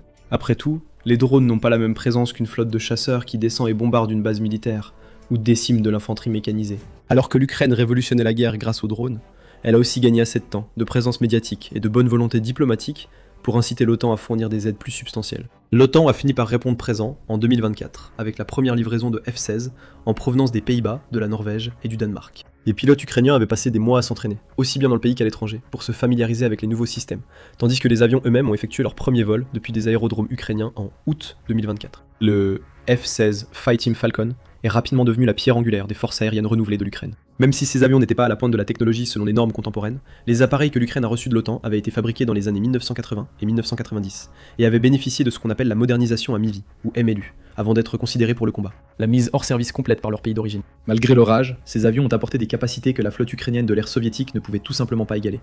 Par exemple, les pods de contre-mesure électronique AN/ALQ-131 du F-16 se sont révélés inestimables. Ces systèmes brouillaient et perturbaient les radars russes en créant des ombres, des échos ou de fausses images, ce qui rendait le ciblage des avions beaucoup plus difficile. L'efficacité de ces F-16 a dépassé même les prévisions les plus optimistes. Le 13 décembre 2024, un jeune pilote ukrainien de F-16 a accompli ce que personne n'avait fait auparavant, en abattant 6 missiles de croisière russes lors d'une seule mission. 4 ont été détruits à l'aide de missiles RR, tandis que, de façon remarquable, le pilote a éliminé 2 missiles supplémentaires en utilisant uniquement le canon à 6 tubes M61A1 de l'appareil. Cet exploit était particulièrement significatif, car la Russie avait lancé une attaque aérienne massive, déployant près de 200 drones, ainsi que 93 missiles de croisière et des armes hypersoniques Kinzhal. La contribution de la France, avec les chasseurs, Mirage 2000, a ajouté une nouvelle dimension au réseau de défense aérienne de l'Ukraine. Les Mirage 2000 ont été déployés aux côtés des F-16 en mars 2025 pour contrer une frappe massive russe impliquant 70 missiles et environ 200 drones à longue portée. Zelensky a particulièrement félicité les pilotes de Mirage, qui ont réussi à intercepter plusieurs missiles de croisière lors de cet engagement. La valeur stratégique d'avoir à la fois des F-16 et des Mirage 2000 opérant simultanément est devenue évidente lorsque les analystes militaires ont compris qu'en déployant 2 modèles d'avions différents, avec des systèmes électroniques divergents, l'Ukraine pouvait exploiter différents systèmes de guerre électronique fonctionnant sur des fréquences variées. La Russie serait obligée de développer des contre-stratégies à un rythme beaucoup plus rapide, ce qui réduirait leur efficacité et permettrait à l'OTAN de fournir une réponse rapide en mettant à jour les systèmes. L'intégration des avions suédois de détection et d'alerte avancée aéroportés Saab 340 AWC 890 a représenté la dernière pièce du puzzle de la défense aérienne de l'Ukraine. Doté d'un radar à antenne active à balayage électronique, monté sur le fuselage d'un avion commercial, le Saab pouvait suivre plusieurs cibles aériennes et maritimes à des distances allant jusqu'à 400 km. Cette capacité a permis de combler l'une des vulnérabilités les plus critiques de l'Ukraine, l'alerte précoce contre les attaques de bombes planantes russes, qui sont devenues de plus en plus fréquentes et dévastatrices. Ce qui rend l'intégration de ces avions occidentaux par l'Ukraine si remarquable, c'est la manière dont l'Ukraine a réussi à tirer une efficacité maximale de ce qui sont essentiellement des plateformes vieillissantes. Oui, les F-16 pourraient offrir des capacités améliorées par rapport à la flotte ukrainienne de l'ère soviétique, mais ils devraient être remplacés dans 4 à 6 ans, en fonction des heures de vol accumulées. Parallèlement, les ventes militaires étrangères de F-16 à la Bulgarie et à la Slovaquie fixe le coût de ces chasseurs vieillissants, dont l'Ukraine en possédait environ 90 à environ 200 millions de dollars par appareil, ce qui représente un investissement important et unique. Pourtant, les pilotes ukrainiens ont obtenu des taux de réussite bien supérieurs à ce que les forces de l'OTAN attendaient. Cette transformation a obligé les stratèges de l'OTAN à faire face à une réalité inconfortable concernant la guerre contemporaine. Les critères traditionnels de la puissance militaire reposaient sur le nombre de chars, la sophistication des systèmes d'armes individuels et la taille des budgets de la défense. La Russie était constamment classée comme la deuxième puissance militaire mondiale, juste après les États-Unis. Et pourtant, lorsque la situation s'est réellement tendue et que la Russie a effectivement déclenché une guerre, elle n'a pas réussi à s'emparer rapidement d'un pays qui, selon tous les témoignages, n'était plus que l'ombre de l'ancienne Union soviétique. Le succès de l'Ukraine suggère que les conflits futurs seront remportés par des forces capables de s'adapter rapidement, d'innover et d'accroître la production de systèmes plus petits et plus nombreux, plutôt que de compter sur des équipements coûteux et des plateformes complexes qui prennent des années à développer et à déployer. Les implications de ce changement sont profondes et s'étendent à certains des systèmes militaires et puis renommés au monde. Les systèmes avancés de l'OTAN, comme les batteries de missiles Patriot et les lance-roquettes HIMARS, bien qu'impressionnants individuellement, ont eu du mal à égaler le rapport coût-efficacité de l'approche ukrainienne basée sur les drones. Après tout, le système Patriot est conçu pour lancer un missile intercepteur valant plusieurs millions de dollars contre une arme balistique valant plusieurs milliards, pas pour abattre des drones bon marché et abondants ou des bombes planantes dans le ciel. De même, les missiles HIMARS sont limités par la capacité de production de l'OTAN au-delà de ses propres besoins internes, car c'est ainsi que les dons sont organisés, étant donné que l'Ukraine ne les produit pas elle-même. Même dans ce cas, les systèmes de déploiement de drones sont pratiquement donnés par rapport aux coûteux lanceurs HIMARS, et peuvent être déplacés ou retirés à tout moment et n'importe où selon les besoins. Il y a probablement moins de 50 systèmes HIMARS en Ukraine, ce qui en fait une goutte d'eau dans l'océan, par rapport au nombre de drones déployés chaque jour par les deux camps du conflit. Peut-être que le plus révélateur est la façon dont les autres grandes puissances ont réagi aux innovations de l'Ukraine. Les États-Unis ont lancé le programme Replicator, qui était censé contrer les capacités de drones et de forces aériennes de la Chine. Cependant, la véritable raison de son existence se trouve dans son nom même. Reproduire le succès de l'Ukraine dans la fabrication décentralisée de systèmes de drones à faible coût et à haut rendement. L'OTAN a créé un centre conjoint d'analyse, de formation et d'éducation OTAN-Ukraine en Pologne, invitant les développeurs ukrainiens à améliorer les concepts militaires vieillissants de l'Europe.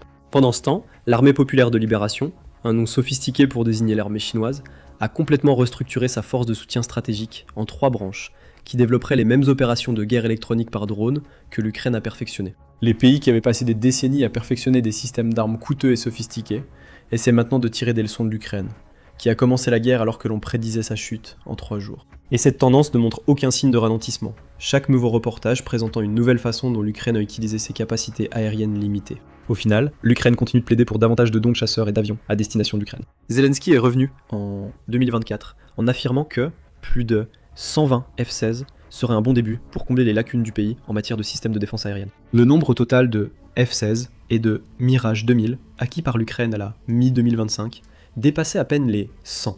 Et cela avant même que la Russie ne commence à utiliser massivement des bombes planantes, qui nécessitent à la fois des avions de chasse et des défenses antiaériennes traditionnelles pour une protection complète. Les pays européens semblent plus unis que jamais pour s'engager dans cette aide, ce qui donne l'espoir que l'Ukraine obligera la Russie à envisager des pourparlers de paix ou à risquer de perdre encore plus d'hommes et de matériel. La Crimée a longtemps été le joyau de la couronne de la campagne d'agression de Vladimir Poutine contre l'Ukraine. C'est le seul territoire ukrainien qu'il a réussi à s'approprier par une annexion illégale. Et c'est depuis cette péninsule que Vladimir Poutine pensait que la Russie pourrait infliger d'immenses dégâts, une fois qu'il aurait lancé sa guerre totale contre l'Ukraine. D'immenses dégâts sont infligés, mais pas par la Russie. En l'espace de 2 semaines, l'Ukraine a déchaîné l'enfer sur la Crimée, détruisant certains des atouts militaires les plus vitaux de la Russie. Vladimir Poutine perd tout, et il se rapproche de la perte de la Crimée elle-même. Vladimir Poutine aura l'impression d'avoir vu un fantôme. La réalité, c'est qu'il n'a rien vu du tout jusqu'à ce que ce fantôme frappe. Le 5 décembre, le Kiev Post a rapporté que l'unité fantôme de l'Ukraine avait frappé pas moins de 8 cibles russes en Crimée occupée, lors d'une offensive éclair de 2 semaines. Cela a démontré à maintes reprises que les défenses aériennes russes en Crimée ne peuvent rien faire pour arrêter les drones ukrainiens. Parmi les objets détruits lors de cette attaque soutenue figuraient un avion, plusieurs systèmes radars et des infrastructures logistiques que la Russie utilise pour transporter des troupes et du matériel autour de la péninsule de Crimée. La nouvelle des frappes provient du renseignement militaire ukrainien, ou HUR, qui a utilisé Telegram pour expliquer exactement ce que les fantômes avaient réussi à accomplir. Les spécialistes de l'unité spéciale du HUR du ministère de la Défense de l'Ukraine, les fantômes, poursuivent une démilitarisation méthodique sur la péninsule temporairement occupée, a proclamé le communiqué du HUR. Au cours des 2 dernières semaines, 8 frappes précises contre l'infrastructure militaire des occupants ont été menées. 8 frappes réussies en 2 semaines. Ce n'est pas seulement douloureux pour Poutine, c'est humiliant. Cela lui montre, ainsi qu'au reste de la Russie, que la mainmise russe sur la Crimée est tout sauf solide. Une péninsule que la Russie était censée pouvoir contrôler au point que ces forces pouvaient utiliser la Crimée pour envoyer des flots de troupes et d'équipements en Ukraine, est devenue, au contraire, une cible. Et cette cible n'est plus difficile à atteindre pour l'Ukraine. Tout ce que la Russie possède en Crimée est désormais à portée des drones ukrainiens et des missiles développés localement. Et il n'y a rien que Poutine puisse y faire. Aussi secrète que soit souvent la HUR, elle ne voulait laisser aucune occasion à Poutine de mentir pour se sortir de cette situation. La Russie voudra peut-être prétendre que l'Ukraine raconte un tissu de mensonges. Cependant, les fantômes ont accompli de travail que la HUR affirme qu'ils ont accompli. Et ils peuvent le prouver avec des images partagées dans la publication Telegram de la HUR. D'une durée d'un peu plus d'1 minute, la vidéo est accompagnée de musique et montre à plusieurs reprises les images capturées par les drones ukrainiens, alors qu'ils se dirigent vers leur cible. On voit des dômes être touchés, des infrastructures sans défense, approchées par des drones. À plusieurs reprises, les drones ukrainiens frappent directement des stations radars, des avions et plusieurs autres cibles. Parfois on voit même les conséquences, comme 1 ou 2 secondes d'image d'une cible détruite, juste après avoir vu les drones ukrainiens frapper directement leur cible. La Russie pourrait encore essayer de prétendre que rien ne s'est passé. Elle pourrait même ressortir l'excuse habituelle des débris de drones, si les gens ne croient pas que rien ne s'est passé.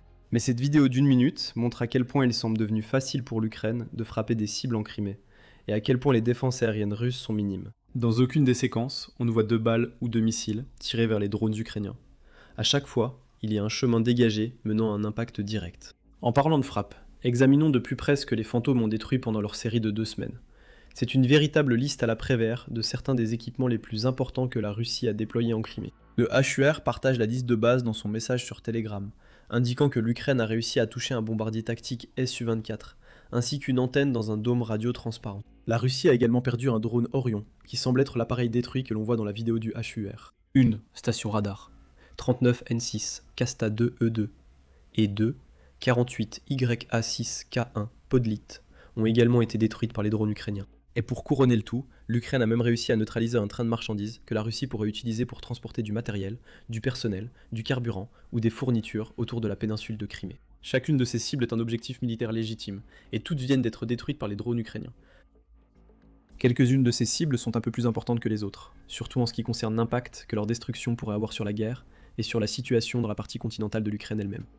Dans son rapport sur l'exploit des fantômes, RBC Ukraine a mis en avant 3 des équipements que la Russie a perdus. Le bombardier Su-24 est peut-être le plus important, du moins en ce qui concerne les tentatives de l'Ukraine de réduire la pression aérienne que la Russie exerce sur ses villes et ses soldats. Le Su-24, un avion de l'ère soviétique, est utilisé pour mener des frappes aériennes contre des cibles terrestres et navales, d'où sa désignation de bombardier. L'Ukraine n'a pratiquement pas de marine à proprement parler, ce qui signifie que la Russie utilise ses Su-24 pour frapper des cibles au sol. RBC Ukraine affirme que cet avion est capable de tirer à la fois des missiles et des bombes, et l'Ukraine aurait été très satisfaite d'éliminer ces 2 menaces grâce à la destruction de ce Su-24. Sur le plan des missiles, Military Factory rapporte que les Su-24 peuvent tirer une large gamme de missiles air-sol, y compris les Kh-23 et Kh-28 russes, Kh-25ML, Kh-58, Kh-59 et Kh-29. Certains de ces missiles sont des missiles anti-radar, mais tous ont le potentiel de causer des ravages sur les infrastructures ukrainiennes dans les villes. Le Su-24 est également un avion à capacité nucléaire selon la source. De plus, il est suffisamment grand pour transporter et larguer des bombes, CAB-500. Ce qui nous amène au deuxième point, que l'Ukraine aurait été très heureuse de retirer de l'équation. Les bombes planantes. Pendant une grande partie de la seconde moitié de la guerre, la Russie a converti ses énormes stocks de bombes CAB non guidées en bombes planantes grâce à des kits spéciaux. Ces kits déploient des ailes qui permettent aux bombes de planer littéralement sur plusieurs dizaines de kilomètres jusqu'à leur cible, guidées par des systèmes de navigation par satellite. La Russie a utilisé ces bombes en très grand nombre. Rien qu'entre le 5 et le 12 octobre, la Russie a tiré 1400 de ces types de bombes sur l'Ukraine, ainsi que 3000 drones et 92 missiles, rapporte The Guardian. Forbes ajoute que la Russie a lancé la production de masse de bombes planantes à une échelle encore jamais vue, et qu'elle prévoit désormais d'en fabriquer 120 000 par an. Environ 500 d'entre elles seront des variantes à longue portée, capables d'atteindre des cibles jusqu'à 200 km, ce qui serait idéal pour qu'un avion de chasse, basé en Crimée, puisse les lancer sur l'Ukraine, tout en survolant la mer Noire. Abattre un seul Sukhoi 24 ne va évidemment pas arrêter ses assauts aériens, mais le moindre gain aide l'Ukraine, surtout dans un territoire comme la Crimée, où la Russie aura du mal à remplacer rapidement les équipements qu'elle perd. La destruction d'un seul Sukhoi 24, aujourd'hui, pourrait signifier qu'une vingtaine de frappes à longue portée seront évitées, jusqu'à ce que la Russie puisse remplacer cet avion de chasse perdu, si toutefois elle le remplace un jour. Des frappes comme celle-ci visent avant tout à relâcher la pression autant que possible, alors que la stratégie ukrainienne de la mort par 1000 coupures continue de freiner l'offensive russe. En passant de la défense contre les frappes russes à la future offensive ukrainienne, RBC Ukraine met également en avant les 2 systèmes radars que les fantômes ont détruits au cours de leurs 2 semaines de ravage. Le système Podlet que nous avons mentionné plus tôt est un système radar que la Russie relie à ses systèmes de missiles sol-air S-300V.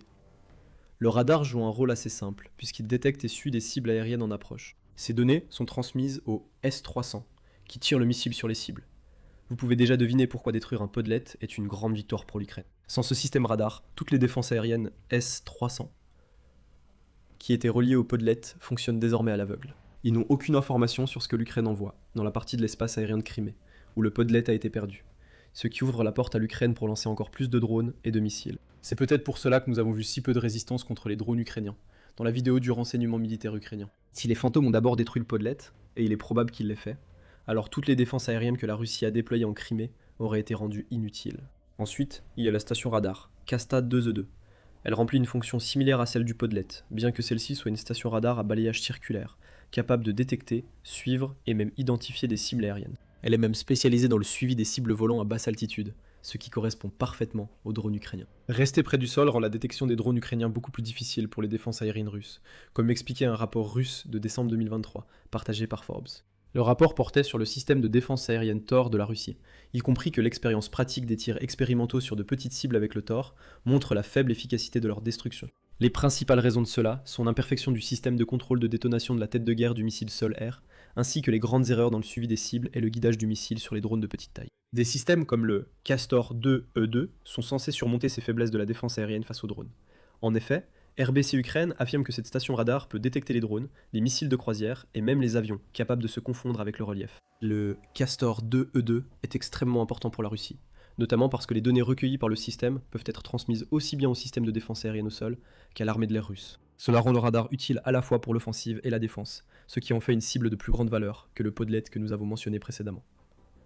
Lorsque l'Ukraine a détruit un Podlet, elle a probablement aveuglé au moins un S-300. La destruction d'un Castor 2E2 a peut-être carrément privé plusieurs défenses aériennes et plateformes d'offensive aérienne russes de leurs yeux. Ce que nous voyons ici comporte 2 aspects. Premièrement, l'Ukraine a, une fois de plus, lancé une série de frappes réussies sur la Crimée, ce qui affaiblit encore davantage la mainmise de Poutine sur la péninsule. Nous approfondirons ce sujet plus tard dans la vidéo. Deuxièmement, les fantômes de l'Ukraine ont également montré à la Russie qu'ils peuvent frapper à tout moment, et il semble que la Russie ne puisse rien y faire. Après tout, les 2 semaines de frappe en Crimée menées par les fantômes sont loin d'être la première fois que cette unité d'élite du HUR frappe durement la Russie.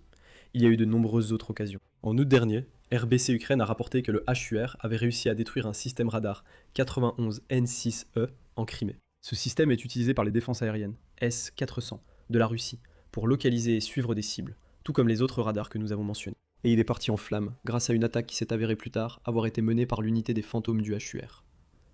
Un autre fleuron des envahisseurs sur la péninsule est devenu aveugle. Il semble que ce soit un fiasco. La démilitarisation de la Crimée, temporairement occupée, se poursuit, a déclaré le HUR après cette frappe. Mais les fantômes n'en avaient pas fini.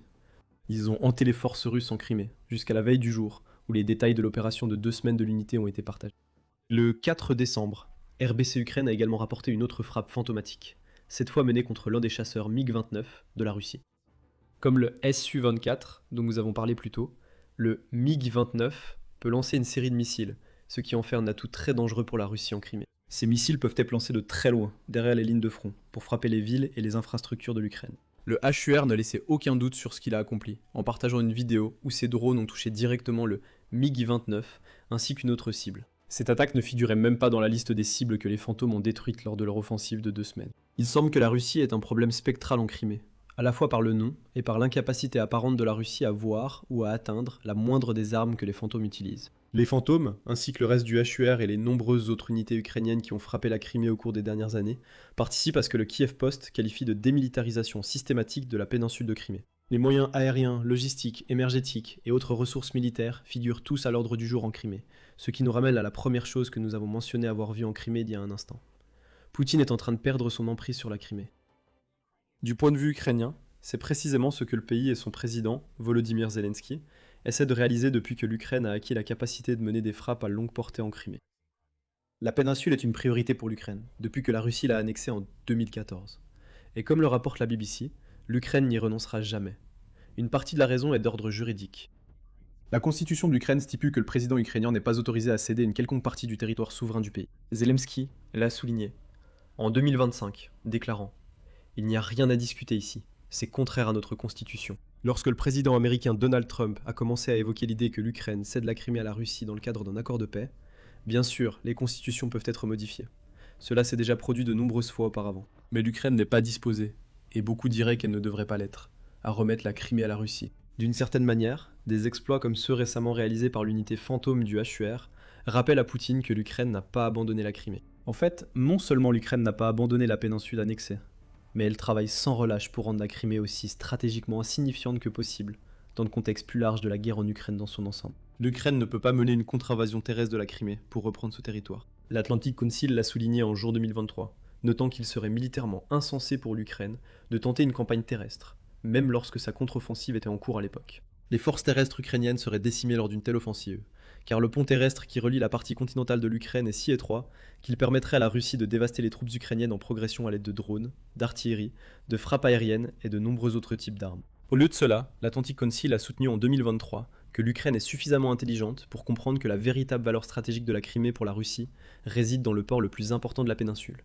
Sébastopol. L'Ukraine a la capacité de rendre la valeur stratégique de la Crimée caduque et de faire payer un lourd tribut à la flotte russe de la mer Noire chaque fois qu'elle tente de quitter le port de Sébastopol, a déclaré le Conseil, suggérant que l'Ukraine pourrait utiliser une combinaison de mines navales et de missiles Neptune pour infliger des pertes à la flotte de la mer Noire. L'Ukraine a certainement infligé des pertes à cette flotte, mais elle a ajouté les drones dans l'équation.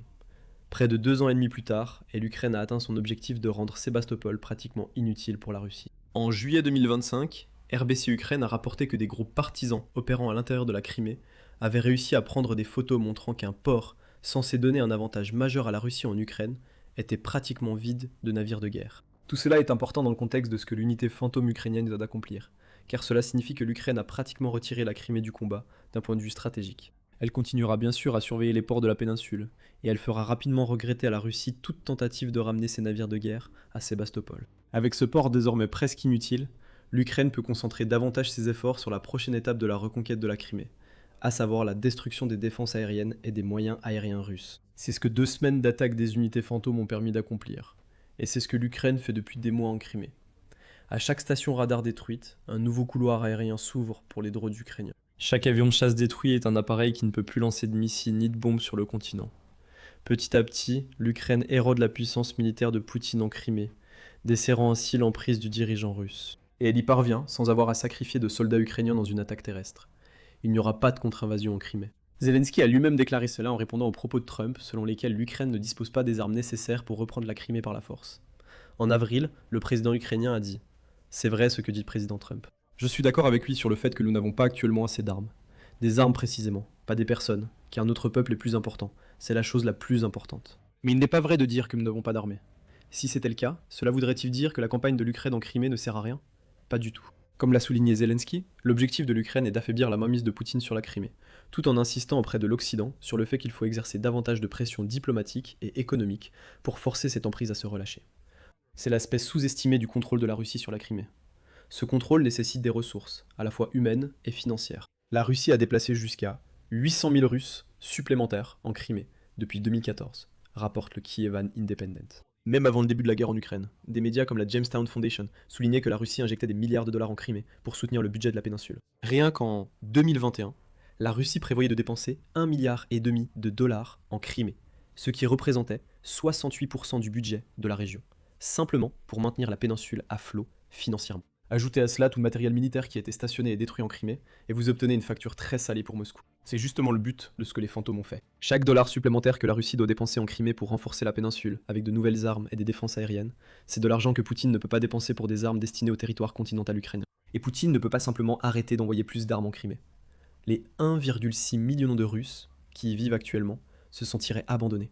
Et il pourrait décider que vivre dans une zone de guerre de plus en plus active n'est plus fait pour eux. Si ces Russes partent, Poutine aura encore moins de contrôle sur la Crimée. Donc, l'Ukraine place Poutine dans une situation impossible. Soit il dépense plus pour la Crimée, soit il risque de perdre l'afflux de personnes qui l'utilisent comme levier pour revendiquer la péninsule. Dans tous les cas, l'Ukraine gagne. Le contrôle de Poutine s'affaiblit. Quant aux fantômes, on imagine qu'il ne faudra pas longtemps avant d'entendre des rumeurs sur revenir hanter la Crimée d'ici peu. Et il n'y a pas que la Crimée, où le contrôle et l'influence de Poutine s'affaiblissent. Le président russe se disperse trop, surtout en Moldavie. Maintenant, il est en train de perdre la Transnistrie, car ses soldats isolés dans cette région ne peuvent pas empêcher les réformes occidentales en Moldavie. La guerre en Ukraine entre dans sa 4e année, et les deux camps sortent le grand jeu. Chaque centimètre de territoire est devenu un champ de bataille, alors que l'Ukraine et la Russie cherchent à dominer sur le plan tactique, stratégique et technologique. Mais prenons un peu de recul. Lorsque la soi-disant opération militaire spéciale de la Russie a commencé, l'armée ukrainienne était largement dépassée par celle de la Russie, en termes de taille et de puissance. On pensait généralement que la Russie possédait la deuxième armée la plus puissante du monde, et la plupart des analystes pensaient que l'Ukraine ne tiendrait pas plus de quelques semaines. Pourtant, nous en sommes là aujourd'hui. Non seulement l'Ukraine a tenu bon, mais elle a réussi à repousser les avancées russes, et même à lancer des contre-offensives qui ont choqué le monde entier.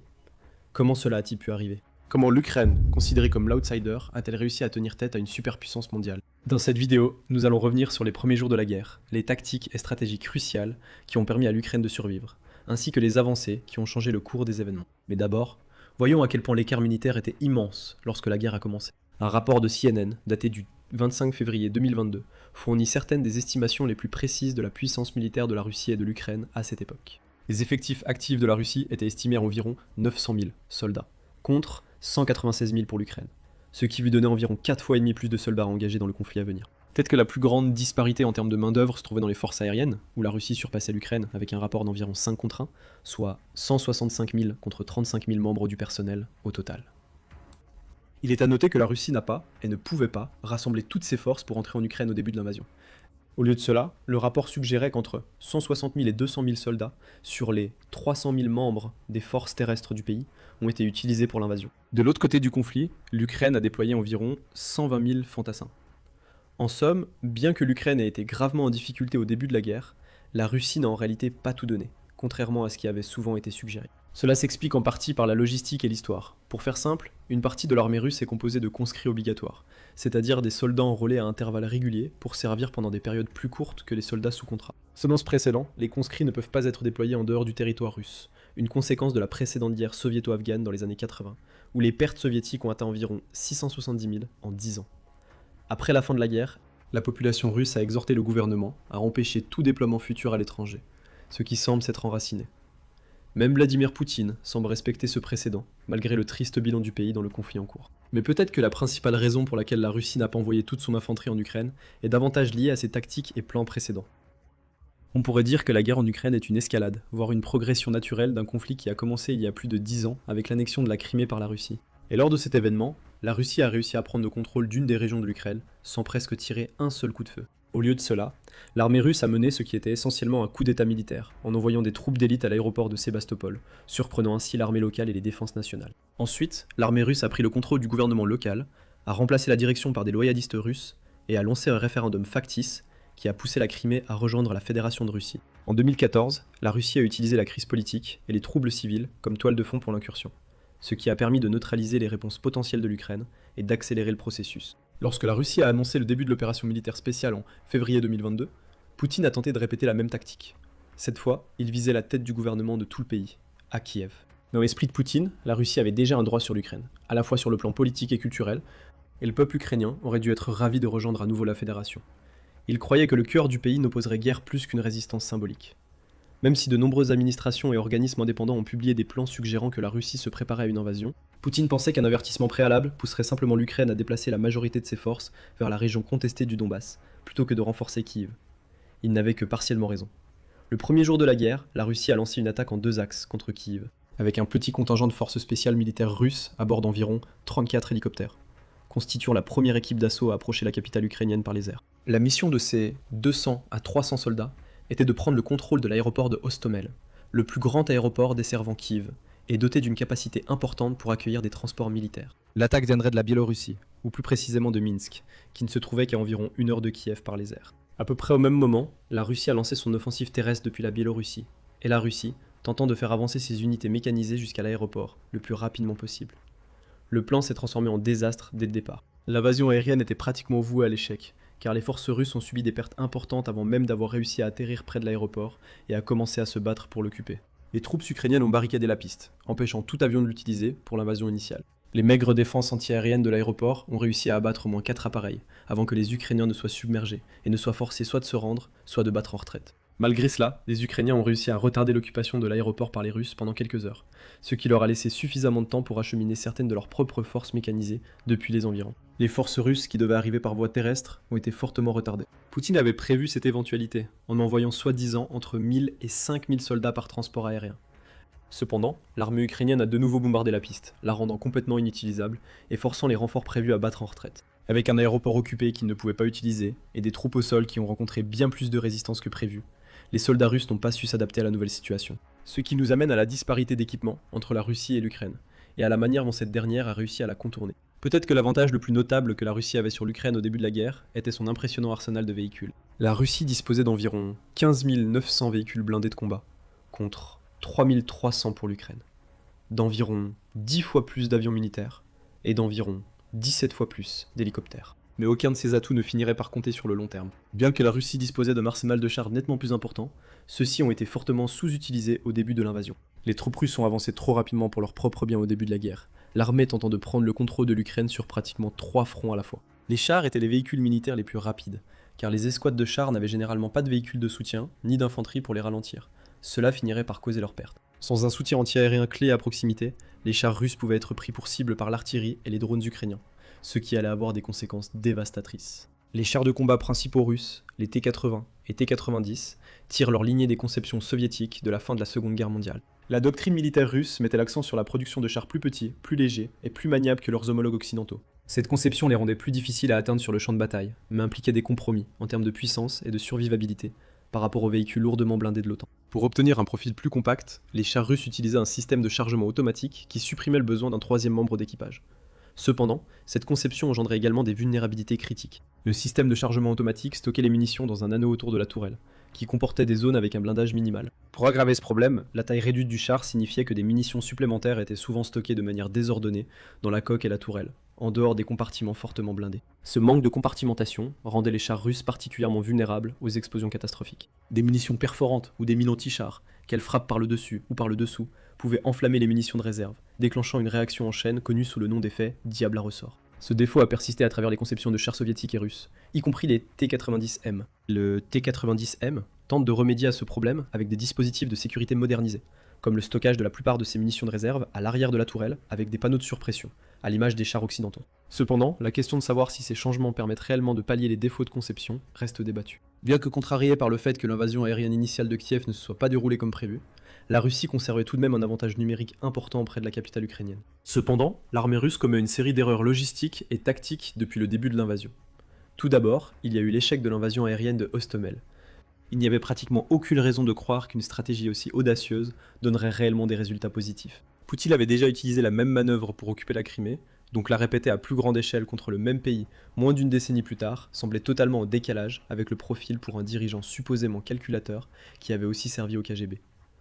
Dans le même ordre d'idées, l'armée ukrainienne faisait autrefois partie de l'Union soviétique elle-même. La frappe de décapitation qui a été menée en Crimée et tentée à Kiev faisait partie de la doctrine militaire soviétique au sens large, puisqu'elle avait déjà été exercée 2 fois auparavant, à Prague et à Kaboul. Les officiers ukrainiens ont été formés à penser comme les soviétiques, donc ils connaissaient apparemment cette tactique d'une manière ou d'une autre. De plus, l'armée ukrainienne a commencé à recevoir une formation essentielle de la part des forces de l'OTAN, après 2014, ce qui les a rendus beaucoup mieux préparés à combattre un ennemi capable d'exercer un certain degré de supériorité aérienne, comme la Russie. Deuxièmement, après que la tentative d'invasion initiale ait été repoussée, la Russie semblait mal préparée à l'ampleur de la guerre dans laquelle elle s'était engagée, malgré le fait qu'elle soit l'agresseur. Des convois militaires traversaient pratiquement des territoires inoccupés pour atteindre la ligne de front, offrant ainsi à l'armée ukrainienne plus qu'assez d'opportunités pour les cibler à distance. Pire encore, les convois semblaient déterminés à avancer en file indienne, ce qui s'est avéré être une erreur dévastatrice. Si l'avant et l'arrière du convoi étaient détruits, le reste des véhicules avait beaucoup plus de mal à organiser une défense unie et pouvait être neutralisé facilement.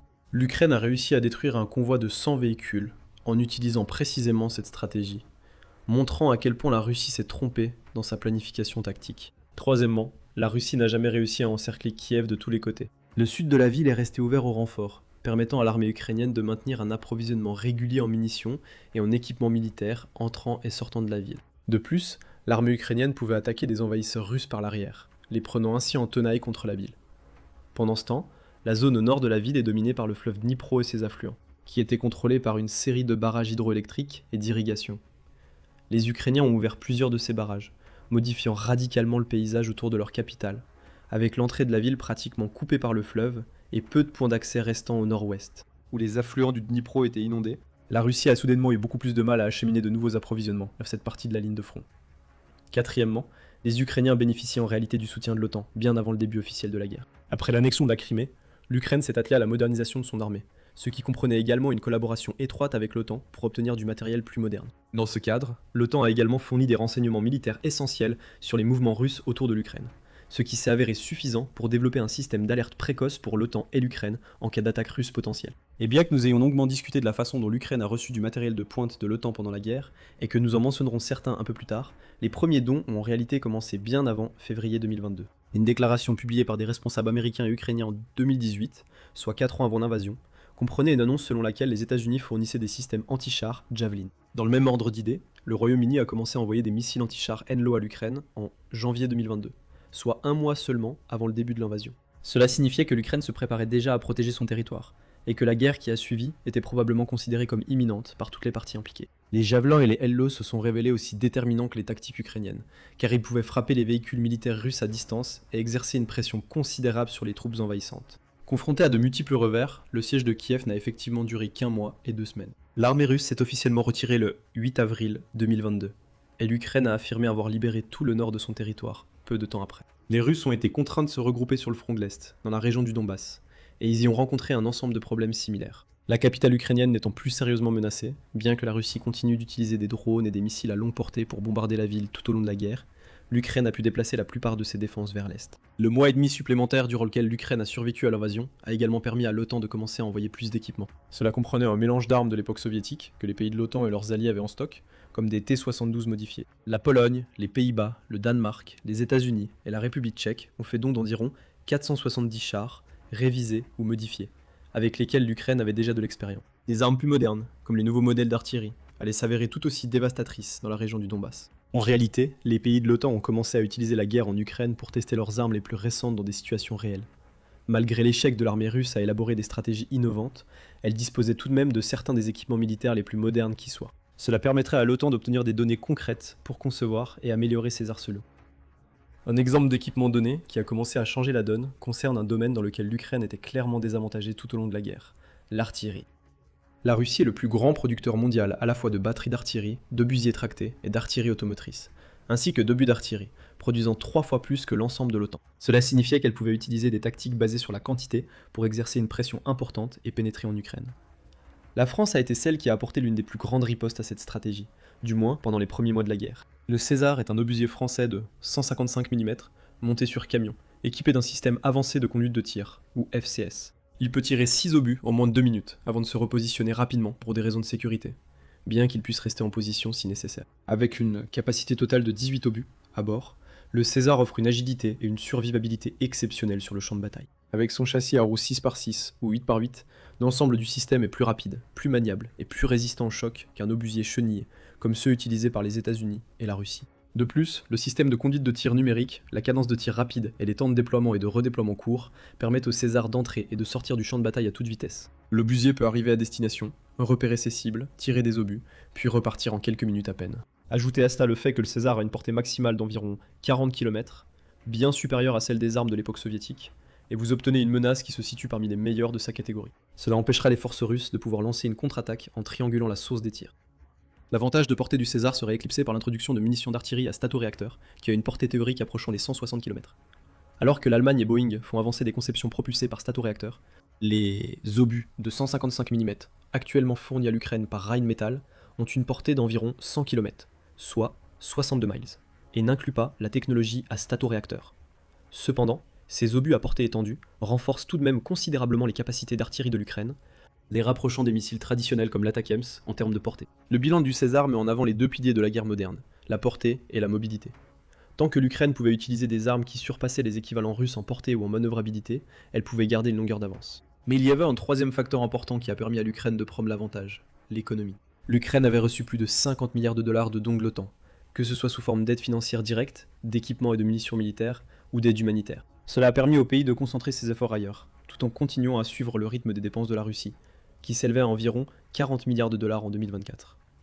Plus important encore, L'Ukraine a réussi à fabriquer des armes plus efficaces et moins coûteuses, des drones. La guerre en Ukraine a vu une prolifération de petits drones, comme ceux utilisés pour les loisirs et le tournage à des fins militaires. Le drone de base pouvait coûter tout au plus quelques milliers de dollars, et les drones agricoles plus grands, qui ont une capacité de charge supérieure adaptée au montage de mines anti-chars, de meilleures munitions ou de plus de drones, coûtent plusieurs dizaines de milliers de dollars. Lorsqu'on les combine avec des grenades et des bombes anti-chars extrêmement bon marché, mais néanmoins efficaces contre les véhicules et l'infanterie, un seul drone coûte généralement bien moins cher que la cible, qu'il s'agisse d'un véhicule ou d'une personne.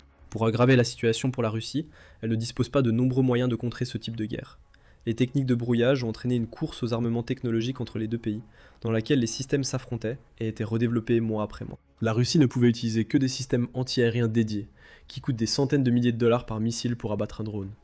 Ainsi, le lancement de vagues de drones par l'Ukraine a commencé à apporter de sérieux coups à l'équipement militaire russe et à son budget. Un drone à 10 000 dollars détruisant un char à un demi-million de dollars, ou étant abattu par un missile à 100 000 dollars, valait toujours le coup pour l'Ukraine, même s'il finissait par perdre 10 drones pour chaque coup réussi. La guerre des drones a également permis à l'Ukraine de reprendre le contrôle de sa côte. La flotte russe de la mer Noire a été contrainte de lever son blocus du port d'Odessa en novembre 2023, après de nombreuses frappes ukrainiennes de drones et de missiles longue portée sur des navires et des ports de ravitaillement en Crimée. L'Ukraine a également prototypé et déployé le premier drone kamikaze maritime au monde, conçu pour nager jusqu'à sa cible. Les raids nocturnes contre les navires ont coulé le navire amiral de la flotte et en ont détruit beaucoup d'autres. Rétablir l'accès à la mer permettrait à l'Ukraine de relancer ses exportations, car elle est l'un des plus grands exportateurs de céréales au monde. Le retour du commerce maritime à ses niveaux d'avant-guerre, seulement un an après le début du conflit, a montré à quel point la Russie pouvait exercer peu de pression sur un pays qui n'avait pratiquement pas de marine. Enfin, il y a la question de la supériorité aérienne que la Russie est censée avoir. En réalité, la Russie n'a jamais vraiment réussi à imposer sa supériorité aérienne sur l'Ukraine. Les forces aériennes mènent la plupart de leurs missions près des frontières russes, sans jamais trop s'éloigner de l'espace aérien russe. Cela s'explique par le fait que l'OTAN a réussi à fournir à l'Ukraine un système de défense antiaérienne multicouche sur l'ensemble du territoire. Elle a utilisé des batteries et des missiles patriotes, des drones, des lanceurs portables, ainsi que divers systèmes de missiles sol-air pour neutraliser les radars ennemis, brouiller les systèmes de ciblage ou abattre des drones. Protégée par un bouclier étendu, l'Ukraine oblige généralement les forces russes à engager le combat à une distance bien inférieure à la portée maximale de chacun des éléments qui composent ce système. Et comme la Russie est l'agresseur, chaque équipement sera constamment menacé, car l'Ukraine peut combiner ses systèmes anti-aériens avec des avions et des drones pour ajouter une couche supplémentaire de défense. Avec un manque surprenant de prévoyance et une dépendance excessive à des systèmes qui n'ont pas fait leurs preuves, il est juste de dire que la Russie obtient de si mauvais résultats à cause de son propre manque d'innovation et de tactique militaire. Et la situation ne s'est pas vraiment améliorée pour la Russie depuis le début de la guerre. L'OTAN a commencé à envoyer du matériel plus moderne à chaque nouveau lot d'aide, et l'Ukraine a réussi à créer une véritable industrie de fabrication de drones. Pendant ce temps, les pertes russes s'accumulent, au point que la Russie doit utiliser des soldats nord-coréens pour augmenter ses effectifs. C'est un signe que la fin de la guerre pourrait être rendue. Mais qu'en pensez-vous ? L'Ukraine parviendra-t-elle à repousser complètement la Russie ? Merci d'avoir regardé, et laissez vos commentaires ci-dessous. Maintenant, allez découvrir la véritable raison pour laquelle la Russie a déclenché la guerre en Ukraine, enfin révélée. Ou cliquez plutôt sur cette autre vidéo.